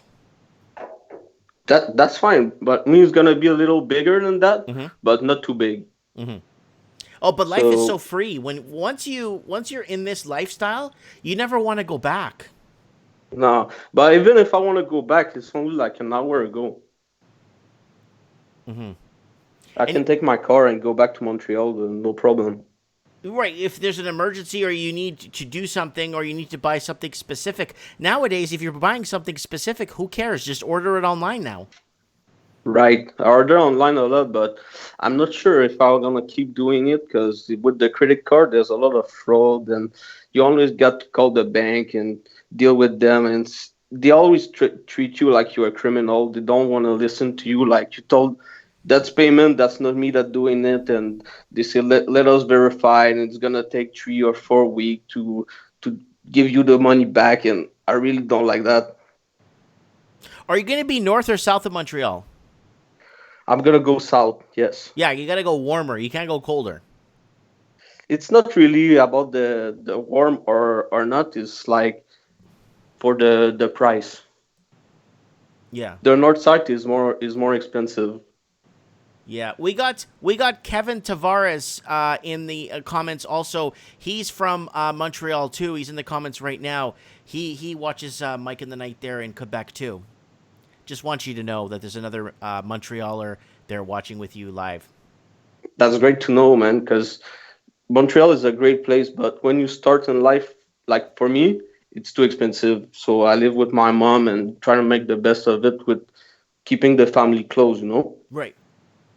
Family oh, is definitely. Everything. I say that all the time, right? If I'd been alone right now, I'd be in a lot of trouble. But with my family up to me, I'm doing just great. Yeah, and that's smart, Jordan. And the reason is because when Quebec and when Canada and in fact when North America was being developed, I mean, nobody had any money. You had 3-4 generations living on the same house or in the same farm or settlement, right? Yes. And the reason they did that was because there was an economic advantage, because you were splitting the cost and the labor of literally everything. Obviously, when prosperity came after the wars, then there was all these new suburbs and this quote unquote affordable housing everywhere. Then people were able to move out and have their own home and establish their own life somewhere else, right? Yeah. And it may be that all that happens is we actually get back to where families stick together a little bit closer. Where you are right now, you have an incredible advantage because you're able to save money. If you were on your own, No, like you said, you'd be in trouble. Yeah, big trouble. Yeah, you'd be on a treadmill and getting nowhere. This way, you're moving ahead. So that's Yes, it's smart. I'm trying. Last year I saved up 5K, but I need to save up around 20 or 40K. So maybe 2 or 3 years, I'll be fine. Yeah, I think you'll be fine, and that's a good age. Most people establishing a household, even during the peak years, like the boomers, like peak prosperity at that time. It was 25 to 30 when they were getting married or buying a house or setting up their own household. So it's not unusual. Supreme, we're forgetting the fact that the housing might even go down a lot in the next 3 years too. Yeah, absolutely. That's part of it too. I mean, the thing is with these high prices, there are all these new housing units being built everywhere. They're just springing up like mushrooms after the rain, right? Well, if you get to a point where the economy maybe it doesn't even necessarily crash, but it seizes up, like it stops growing, then yeah, there's likely going to be a lot more affordable land and housing and real estate in general, 5 to 10 years. I'd love to say it'd be next year, but I don't know. I don't like to think about what might happen because, man, a lot of people are going to get hurt if it happens that fast. Yeah. Honestly, I gotta say, one thing I'm really proud and I'm really glad is I don't got a lot of money, but I got no debt. A lot of people of my age, they got a lot of debt to pay and they don't really know where they're going. And right now, I try to figure it for the future. Right now, I don't want to wait till it's too late and I can never get into the housing market.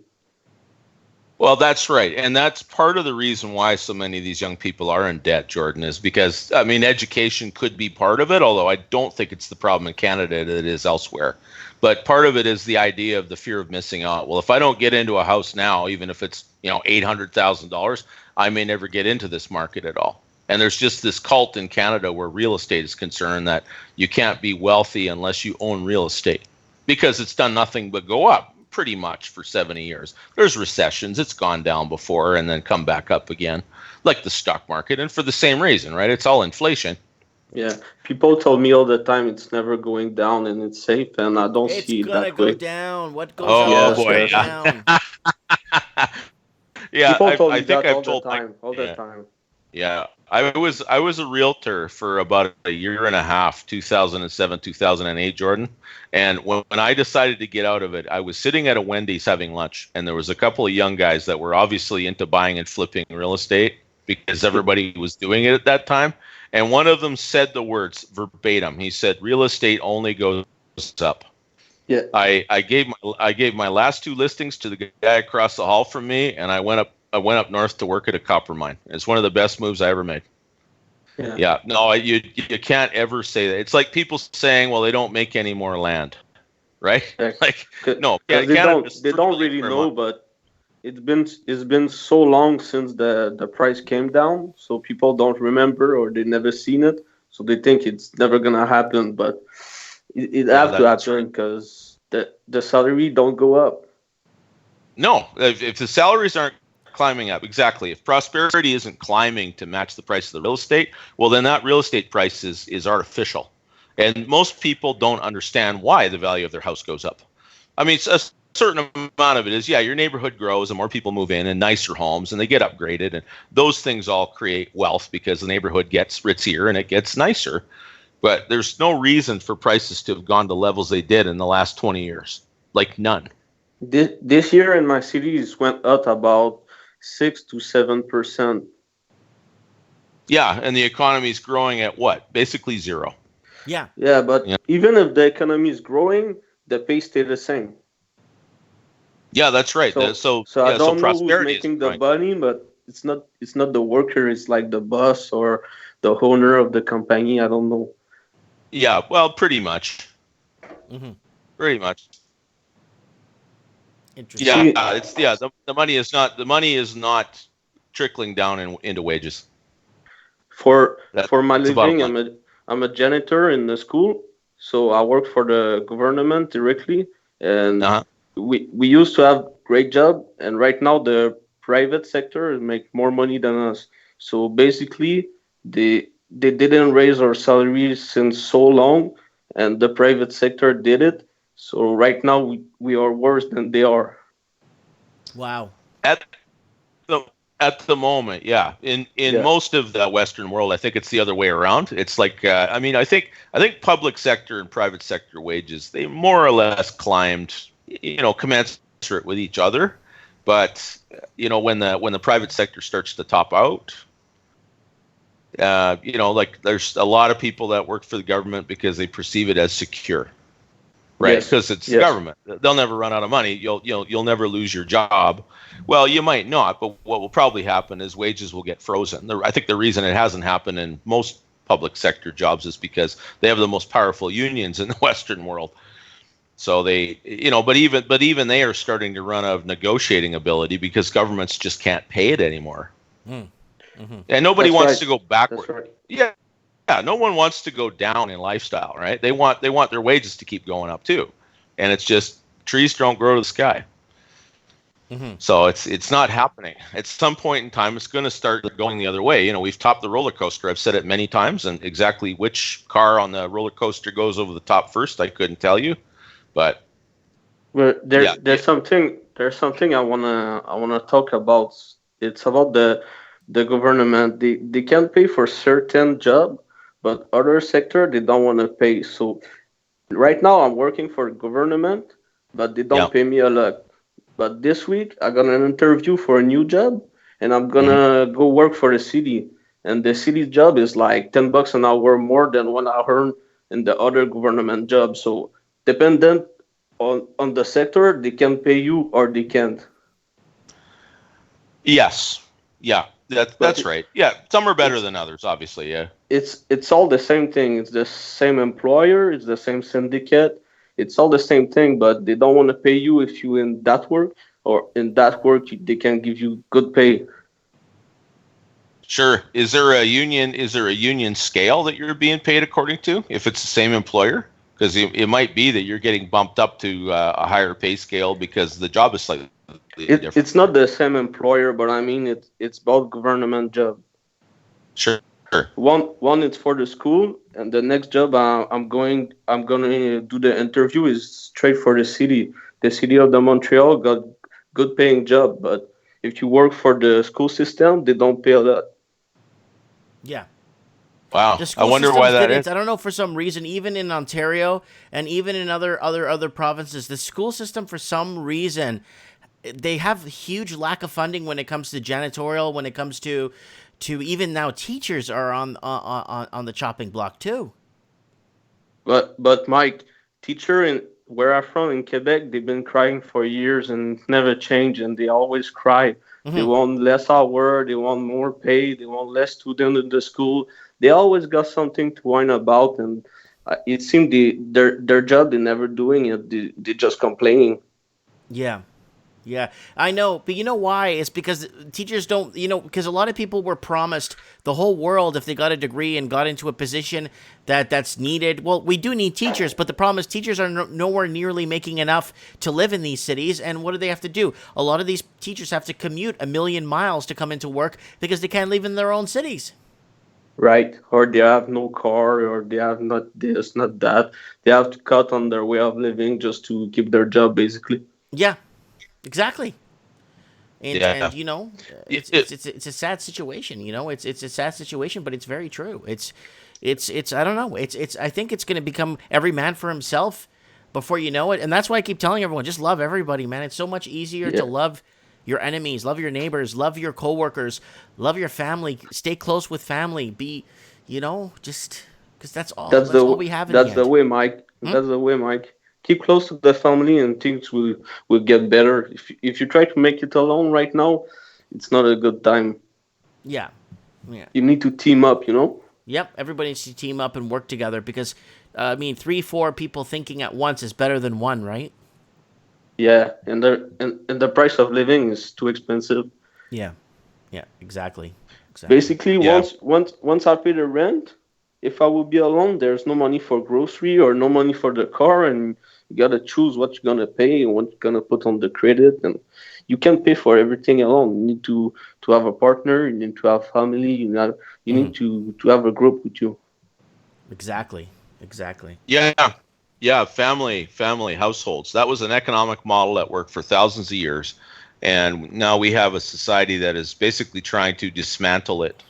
It because there's short term, at least there's money in keeping people depressed and buying things to keep themselves from feeling depressed, right? It's just it's not sustainable, and I think that roller coaster top too. I think there's a lot of people. Mike, you're a good example. You got the hell out of the city. You had a down payment to buy a house in Vancouver, and you decided to use it to move inland and pay cash for a house. No, I'm not going to get caught in the grip of the city. I'm sorry. Yeah, no, it's just there's no there. There's no moving forward. There's probably a lot of things about Vancouver that would be a great place to live if you had millions of dollars. And if you don't have millions of dollars, then don't live there. Supreme, the fact that everyone just has this hate on for everybody else, I don't know. Maybe I'm delusional, but that's what I saw when I was there. Yeah, well, because that life has an effect on people. It's like that old Michael Douglas movie, Falling Down. It's a guy who's just a typical suburban, worker in the city, and he finally had enough, and he went postal. You know what I mean? Yeah. Just had enough. Yeah, human beings are not designed to live this way. And our negative emotions are being exploited for money and votes and stuff like that, way more even than our positive ones. I think in a way that's probably why Trump got elected in 2016, because the message was just about all positive. Right. The other side, they fought him and it was all negative messages. Oh, he wants to do this, want to do that. And most of their positive messages were, we're going to give you more of the same. Well, the people in the cities or, blue Democrat states, that kind of a thing, that sounds fine to them because it's worked fine for 50, 60 years. But the rest of the country, is literally disenfranchising them and stripping them of their wealth and their communities. And the first time that somebody said, we don't have to live like this. We can go back to living somewhat the way we used to. Mm-hmm. You know what? That was a positive message. It's not like the good old days were completely good, but everybody seems to be really feeling the loss of family and community and the closeness that used to come from that. Even intimate relationships, right? Trying to find someone that will have your back like you have theirs, and form a household, right? And just understand that it's transactional. It's a two-way thing, but you're gonna give it your all, and you want somebody that you know and can trust is going to give their all too. And it's just hard to find. Maybe it always was, but it seems like communities were also set up to help that happen. There was always mixers and socials and dances. And good God, the little town I lived in, every week, it seemed like every weekend there was something going on somewhere in a 10-mile radius, right? Now they just don't happen at all anymore. Yeah. That's gotta come back. All right, Jordan, any last words? Yeah. Yes, I want to say thank you, Mike, for the show. It was a great show, and thank you to give me the opportunity to talk, even if my English is not really good, because as you know, I speak French every day, and I'm not used to talking English, but I hope people understand when I try to say. We understand everything you're saying. It's fine. Thank you, man. You did great. I really appreciate it. Maybe I would come back on the show and let me know if you need me or something. Okay, yeah, no problem. Anytime. Thank you so much. Thank you, Mike. God bless you. God bless. Bye. All right. I think we lost Supreme Cannon too, but I'm going to see if I could get Ed. If Ed's still on the phone with that other girl that's been trying to come on the show for the whole night. So I'm not sure if Ed's still watching. I'm not sure. Let me try calling him, and he could add me to.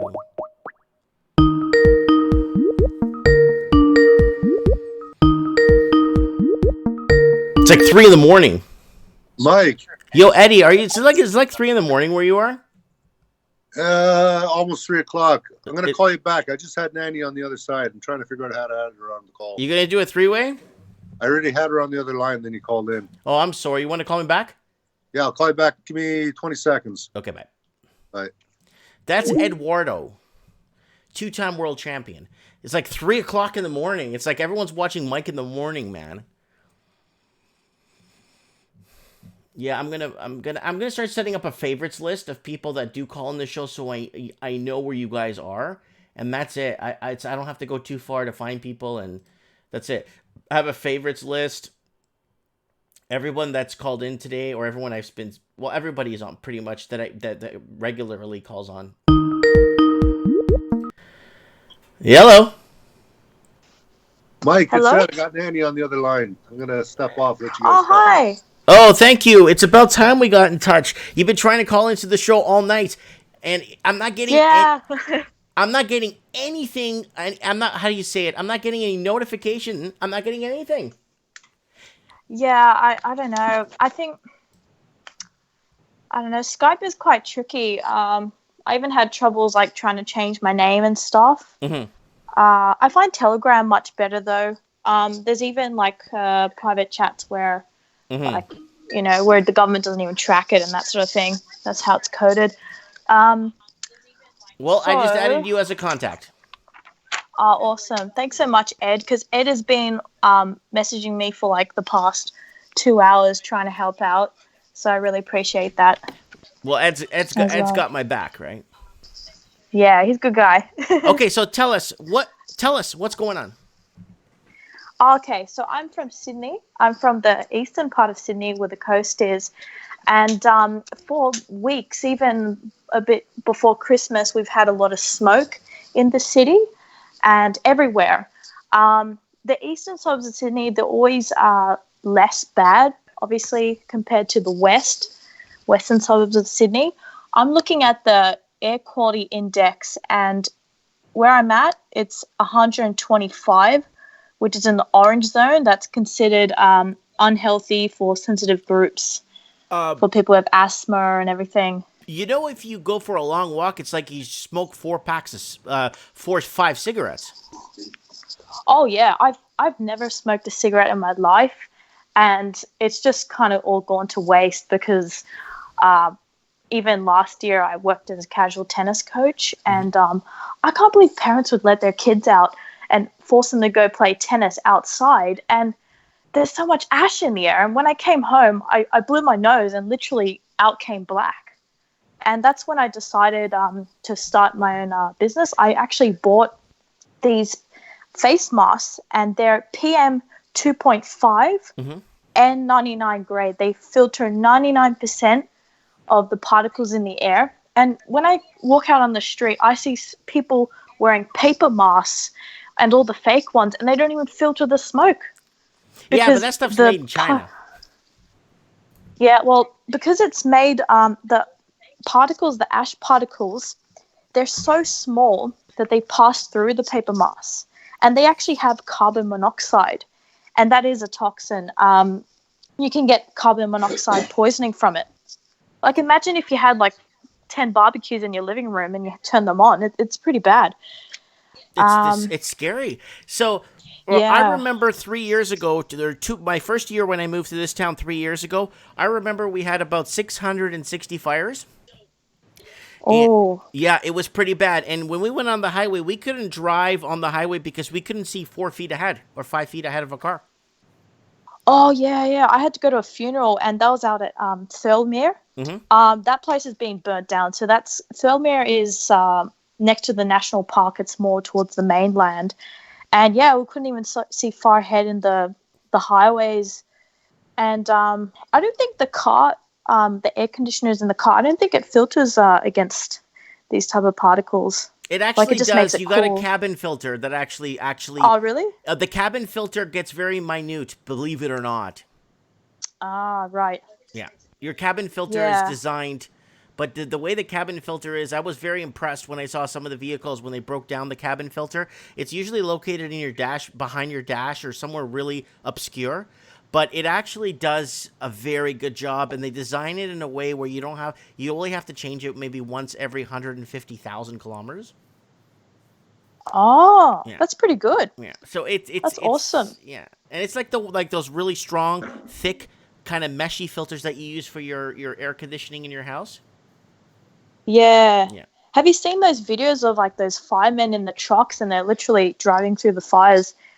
Those trucks, I think they can only withstand the fire, like if it's literally on them, for several seconds. Really? There have been some people who've one of the fire trucks, I think it hit something and people died in it. It was 24 people, I think, died so far. Volunteers, firemen, people in their properties. So, yeah. Is this more of a political thing that's happening, or I'm seeing a lot of people not shaking the hands of your prime minister? Oh yeah, there's a lot of political tension. Definitely, it's from everyone. I mean, majority of people don't like Scott Morrison, whether right wing or left wing. But the problem is, though, it's very extreme. Like, it's very divided. There's no real middle. Mm-hmm. There was a protest that happened on Friday in Sydney Town Hall. The protesters, I think 40,000 people, they blocked the roads and that sort of thing. And I didn't participate, but I was on the bus passing. And I initially thought it was going to be like a legit cause, like let's call for maybe a referendum or change prime minister or something. But then there are a lot of people with signs, things about fossil fuels. You sent me? Didn't you send me that on Facebook? Yeah. Yeah, I did. saw that. I saw that. I mean, everyone's so unfortunately misdirected, and everyone yeah. Like, even in the news, because people are pointing out, that it's the Greens policy that they kind of stopped people being able to backburn or clear their own land. And something I found out today was the ABC report. They deleted a post, which happened on the 5th of September. And it was a post about a planned burn protest. So there were people who were protesting a backburn that was going to happen in Noa in East Gippsland. Mm-hmm.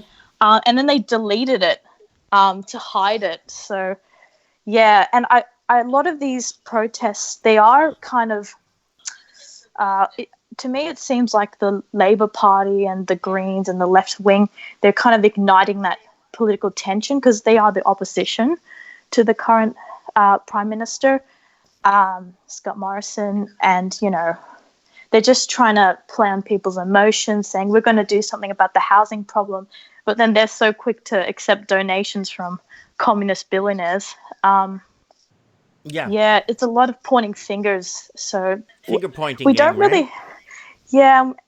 So how do you feel about your water being sanctioned and your own water being corporatized, and you can't even use your own water? Apparently, firefighters are running out of water because Australia doesn't own their own water. Oh, I think a lot of people are angry about that, including myself, because everyone was told, like, by the government that, okay, from now on you must have only a 4-minute shower, like no watering your gardens or your cars and that sort of thing. Well, that's and also the drinking water. And also the drinking water is contaminated. And I can't even drink tap water anymore because I poured water in my glass and I just saw things on the top of it, like some sort of bubbly and, I don't know, some sort of sediment. It's not clean. So my parents and I, we got bottled waters and the filtered tanks, that sort of thing. So, yeah.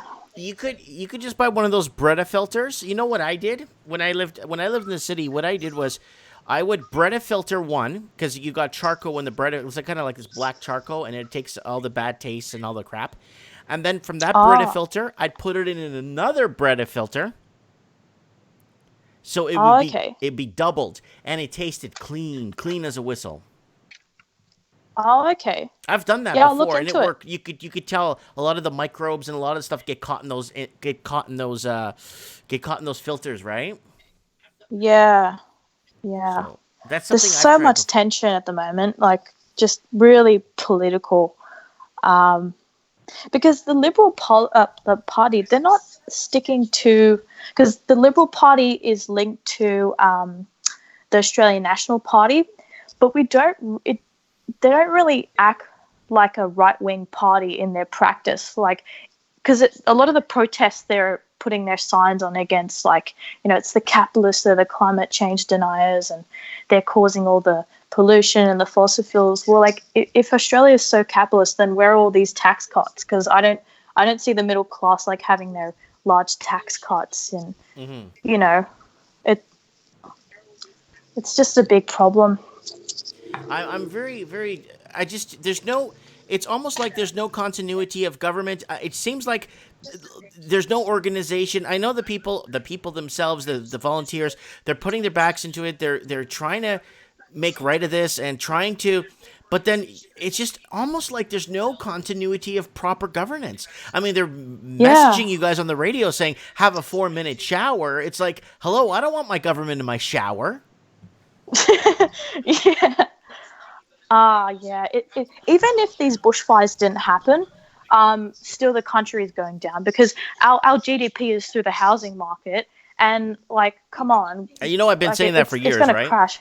Yeah. I watch your show, and this bushfire crisis, because now there's so many donations coming, and also the government now has to step up because everyone's really angry for them putting cuts to the fire service and having to pay for the food for these people who've been evacuated, and all of this. This is like, even we're just so much debt and everything. It's just not gonna. I don't see how this is gonna fix. With this bushfire. It's the Opal Tower on a grand scale. Yeah, and plus also in Australia, we don't really manufacture that much. Like, we're more of a services type of Canada industry. Canada, yeah. Western United States, like from on the west, on the coast, from Canadian border all the way to Tijuana, Mexico border. It's all services. I tried, because I've been trying to start my own business. I was thinking about doing drop shipping, trying to help Australians, source from Australia, and they just make everything so difficult. Yeah. Like, I have to buy this really expensive kit, or even just to be as a affiliate marketer. Like, everything is just made so expensive and ridiculous. Whereas if I buy something that's actually good quality from China and I get quick, good service, shipping, everything, I'd rather pick that. It's really hard to juggle that. So yeah, I don't know. I don't see.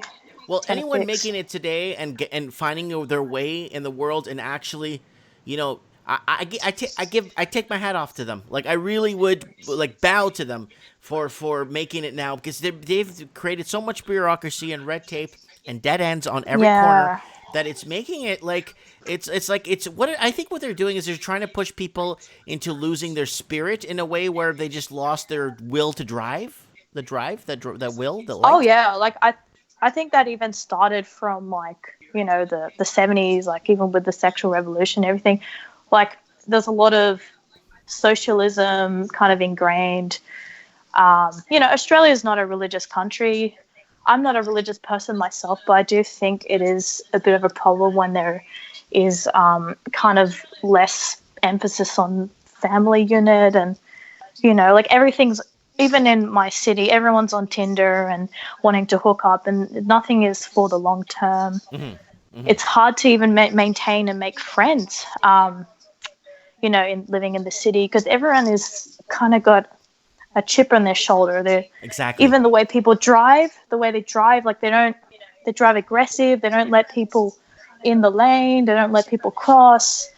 And, people got their big houses. It's all about face. People have their big houses, their BMW, their four-wheel drive.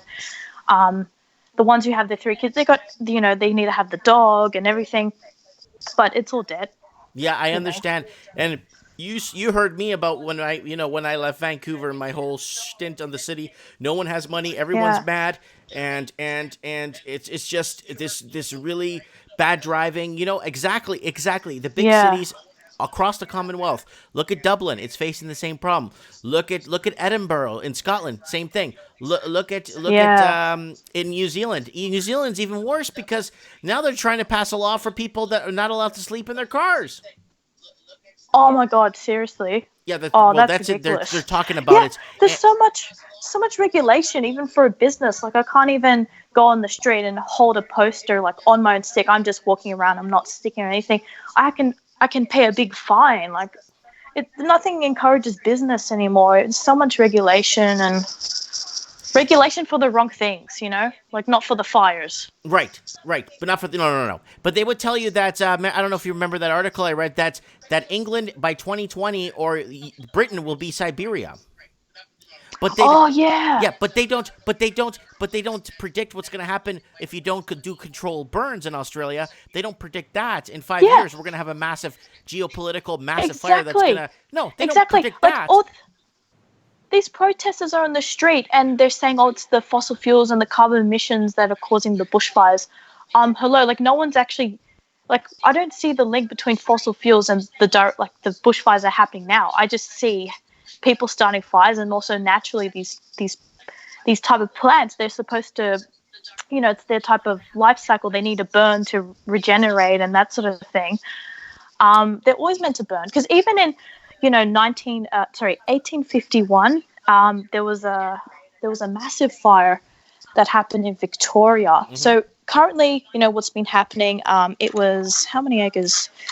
Okay, so 5.9 million hectares have been burnt in these New South Wales and fires. But in 1851, there was the Black Thursday fires, and 5 million hectares were burnt. So it's very similar. This is, it's from neglect. It needs to be burnt. Aboriginal Australians have been doing it for 60,000 years.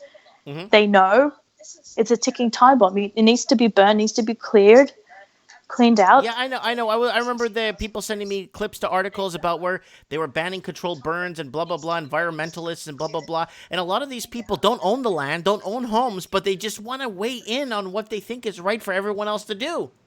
Yeah. And even, like those protesters, if anyone Googles them, if you look at the videos, like for every fourth person, someone has pink hair. Like this is what the city has kind of turned into. Everyone's got piercings, rainbow hair.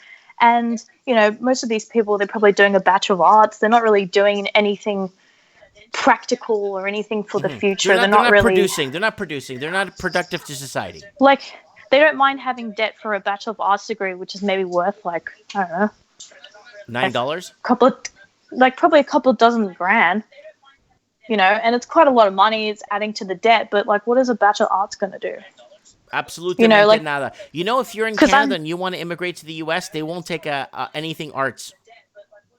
Oh, really? Nope, no arts. Yeah, because I don't mind like for free education if it's for like, real stuff, like people who want to become a doctor. If people grow up poor but they're smart enough and they want to be a doctor, I think that's a good thing to help out someone and give them the opportunity. I'm doing accounting, Australia needs accountants, so anything that's kind of practical. But a Bachelor of Arts, like what type of job does that create? Absolutely nada. And history, like how many historians do we need? I mean, it's important to have historians, but Yeah, but a lot of these historians, like if you've been watching my channel, there's a whole different history on the side of Portugal, right? When you read the Portuguese history of all, and you start realizing, wait, the English used the Northern Passage because the Portuguese refused them to go through the Southern Cape. Wait a minute. Yeah. The Portuguese were in Brazil 500 years already in South America. Wait, something's different. It's not adding up. History doesn't add up. Once you take the Portuguese side of history or the Spanish side of history, and you start even heard about it until your channel. Yeah, and a lot of people didn't even know that there's like 100 million people that speak proper Portuguese in Africa. And the cities that were part of Portugal look like New York and Manhattan and actually look like big cities with airports and malls. But people don't know that. You know what I'm saying? They keep that a huge secret. Yeah, my boyfriend, he's from Macau. So he's from Portuguese China. Yeah, well, I think it was given back to China. It was. But does he have a Portuguese passport? No. But he went to high school there. Because he is from the mainland, but he did go to for high school over there and back. But I do find it interesting how they were always on the gold standard. Real value. When it was part of Portugal, they were on the gold standard. Yeah. Yeah. And there's nothing wrong with that. Yeah, well, no, it's the best thing. And I do have 2 bills from Macau, one from 1971 and 1977 from the Bank of Portugal, and it says Macau, and it says gold reserve. Yeah. Because, ever since everything went on debt, it's just going to get bigger and bigger, the problem. Yeah. But a lot of like about these protesters. I remember even in primary school, everyone was made to watch that documentary, The Inconvenient Truth. Wasn't it by Al Gore? But no one, like everyone sees the headlines, but no one thinks back. Oh wait, Mexico isn't underwater. Not London isn't underwater. Siberia, or isn't like Siberia. Yeah, like it's just kind of interesting for you to point that out. I'm like, oh yeah, I forgot about that. But people don't take a step back and think. Respectfully, if you can, Al Gore, you got to use his real name. It's Man Bear Pig. Oh. Did you watch South Park? Okay. No. Yeah, if you can, type in South Park episode Man Bear Pig, and it's about Al Gore, where he jumps into South Park and he tries to influence the people that there's a man bear pig out there and that he's terrorizing the people at night. But it was just him doing that the whole time and trying to create this fear, and that's like kind of like the whole spin-off on the global warming thing. Oh, yeah. I remember seeing this interview. It was this businessman. His last name's Pina. Mm-hmm. He's like and he was talking about how he went to Antarctica and they drilled into the ice, and they did say that, I don't know, some amount of years ago the whole world was hotter. Like we've always been through periods of like cooling and then heating and of course. Yeah. I don't deny climate change. Climate does change. It's going to rain tomorrow and it's going to be spring in a few months. I believe climate does change. So now they're wording it in a way to confuse people and thinking, no. How much of it is related to us? Let me tell you a little secret that a lot of people don't know. If you were to go to Saudi Arabia, parts of Saudi Arabia, and even parts of Iraq, like just in the 1950s, do you know if we were to walk out to the desert, maybe 1 or 2 kilometers into the desert, did you know that if we had a shovel and we dug 1 foot, 2 feet, oil will start coming up? Oh, a lot of people don't know that. I had a friend, and then he showed me photos of when he was in Saudi Arabia, and they went out into they walked a mile or 2 miles into into the desert. He'd get a shovel and start digging, and then he took photos of it, and it's like, look, it's oil. Wow. Yeah. So oil's a natural producing thing. It's not limited. The Earth, we don't even know we don't even know what's at the bottom of our oceans. Let alone, we don't even know our own proper human anatomy. We can't even find medicine to cure anything. So what do we really know realistically? You know what I'm saying? Because all these protesters, they're saying, like, we need to take an action against climate change, like by specifically stopping fossil fuels and, closing down all these mines or whatever. But, like, from a practical sense, not everyone can afford a Tesla. Not everyone actually owns their home to even install solar panels. I live in an apartment. Like, I can't install solar panels. If I lived in a house, I would be happy to. I can't ride my bike to university because it's really far. I'll probably break a leg by the time I get there. Like, I can't grow my own. I can't have my own garden because the fumes from the car as well, it's gonna impact the fruits and whatever. It's hard to really think from a practical sense, like, how are we going to make all this work? Also, with political tension, Scott Morrison, he went to Hawaii over the Christmas, and that was even a week after the fires have been in the news. So he did know about the fires, and he still stayed in Hawaii. So everyone was really angry about that because, meanwhile, firefighters were dying. They weren't getting enough funding. I was even looking at the type of masks that some volunteer firefighters were wearing, and they were just P2 masks, and it doesn't even filter the ash, the bushfire smoke. And the black faces, too. Yeah. It's terrible. Yeah, it's sad. It's heartbreaking. You know what? It's not that bad. Scott Morrison isn't that bad because I think our Canadian Prime Minister, I think he just got back from Puerto Rico. I think he was in Costa Rica. He was in Costa Rica for like 3 weeks, 4 weeks. So yeah. So I'm just saying, like, he's got this nice tan.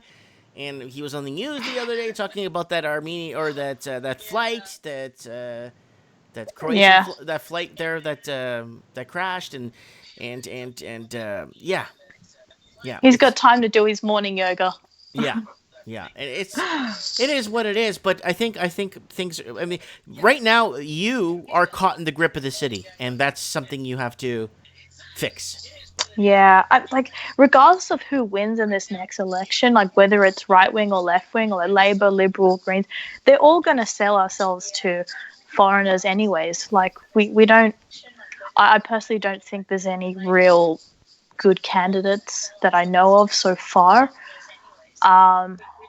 Yeah, like whereas in some other countries, at least there were some figures and who had policies that were quite direct. Like, for example, Marine Le Pen from France, because I'm a French citizen as well. I do speak French. I haven't been paying too much attention to what's been happening with the Yellow Vest because I've been doing assignments and I haven't been paying attention to the news too much. But I would still prefer to live in Australia compared to France. Well, because a lot of the damage has been done. France is in a disarray right now, and the people are pulling their money out of the banks. It's been going on for a year, and yeah, they're the trying taxes are high. You know, the taxes are high.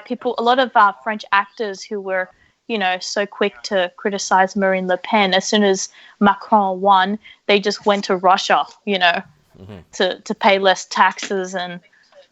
Just hypocrites. Yeah, and some people leaving moved to go to Belgium. Too.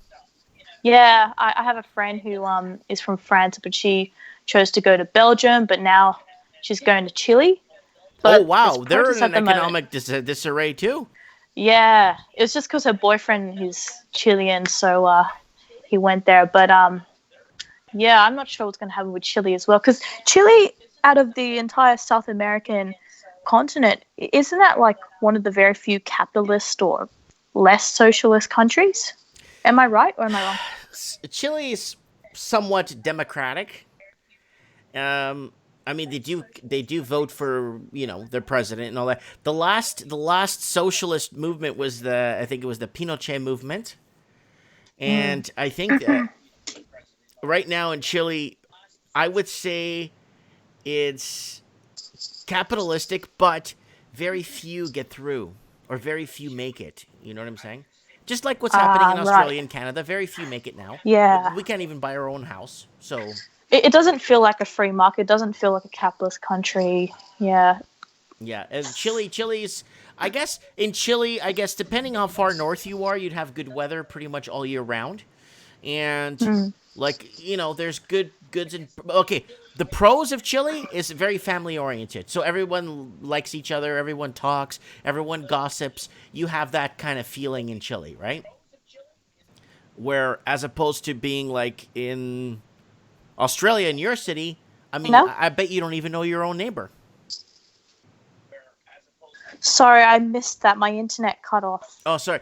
Like, in Chile, it's more family-oriented. Right? And it's family driven by family. Where in Sydney, where you live, I don't even. It's a good chance you don't even know your own neighbor.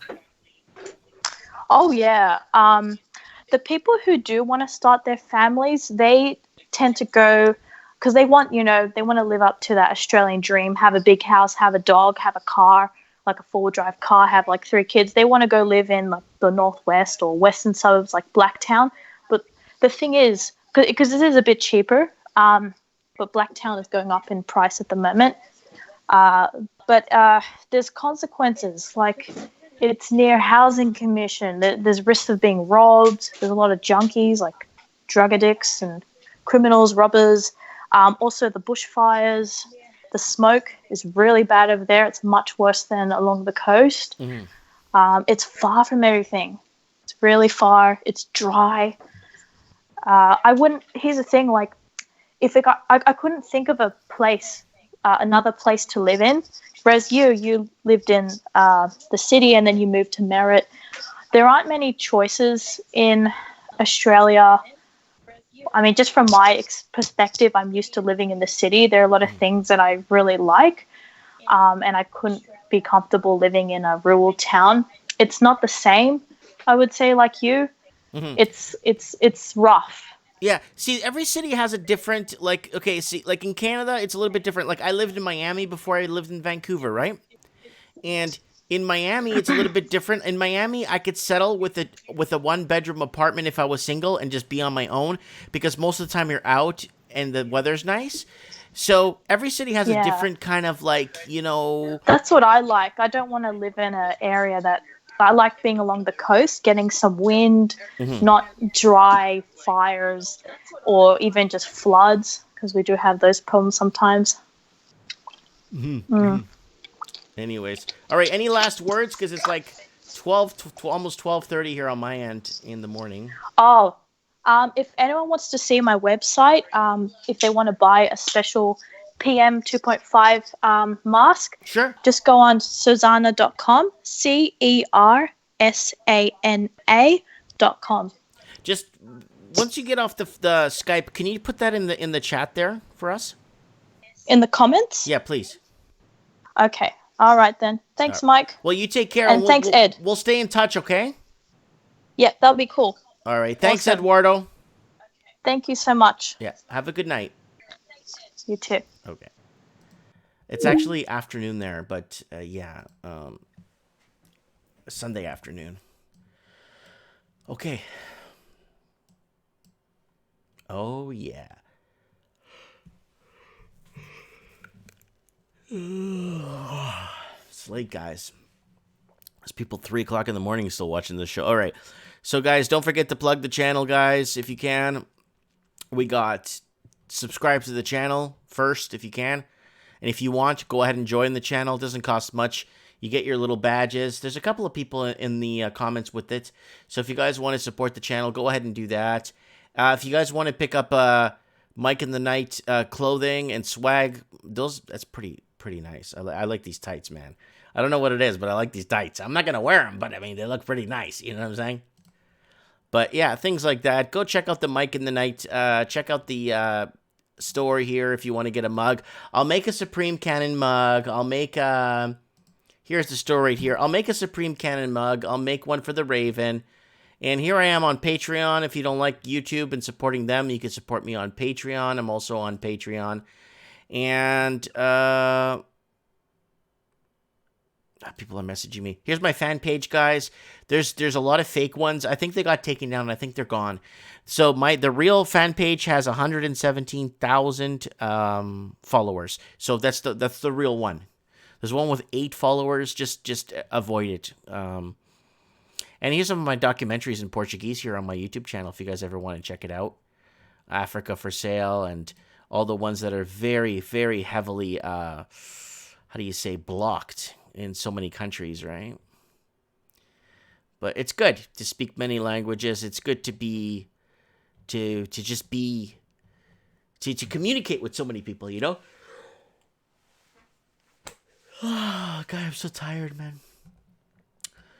Yeah, so anyways, guys, this was a very eventful Mike in the Night. It kind of started off a bit shaky with the whole Skype thing, but it ended up becoming a really good show, and I want to thank everybody for taking their time that called in, and that, that's part of the show, and I want to thank, our new callers, Jordan Retro, and that young lady we just had in from Australia, who really understands what's happening when it comes to these social justice warriors and all these people that are, I don't know, man, just thinking they know what is right for everybody else. And yeah. Who else is in the comments, man? A lot of people in the comments.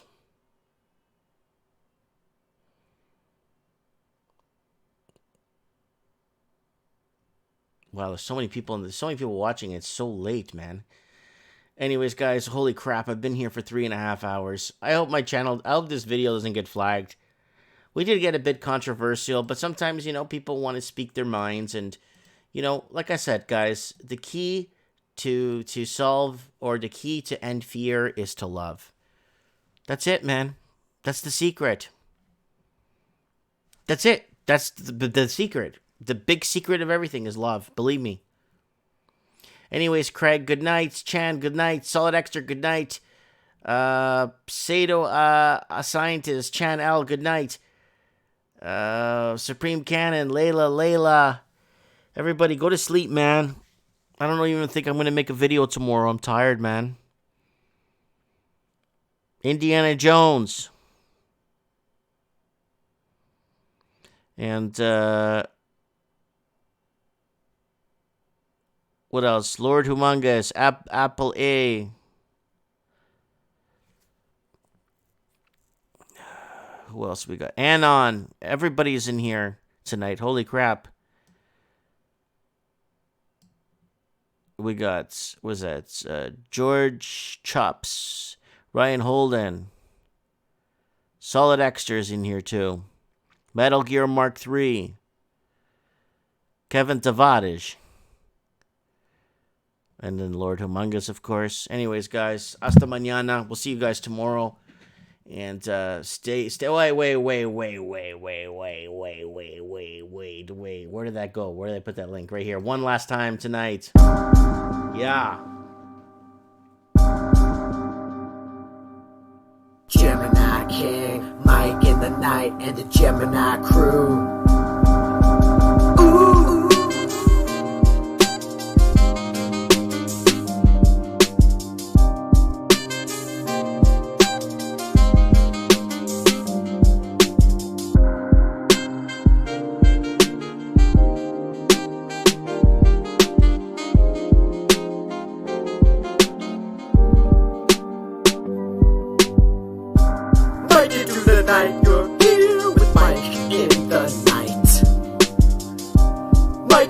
Night, you're here with Mike in the night.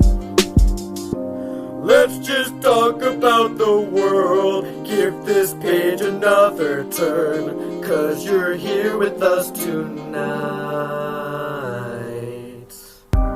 Everything's alright when you're here with Mike in the night. Mike it through the night, you're here with Mike in the night.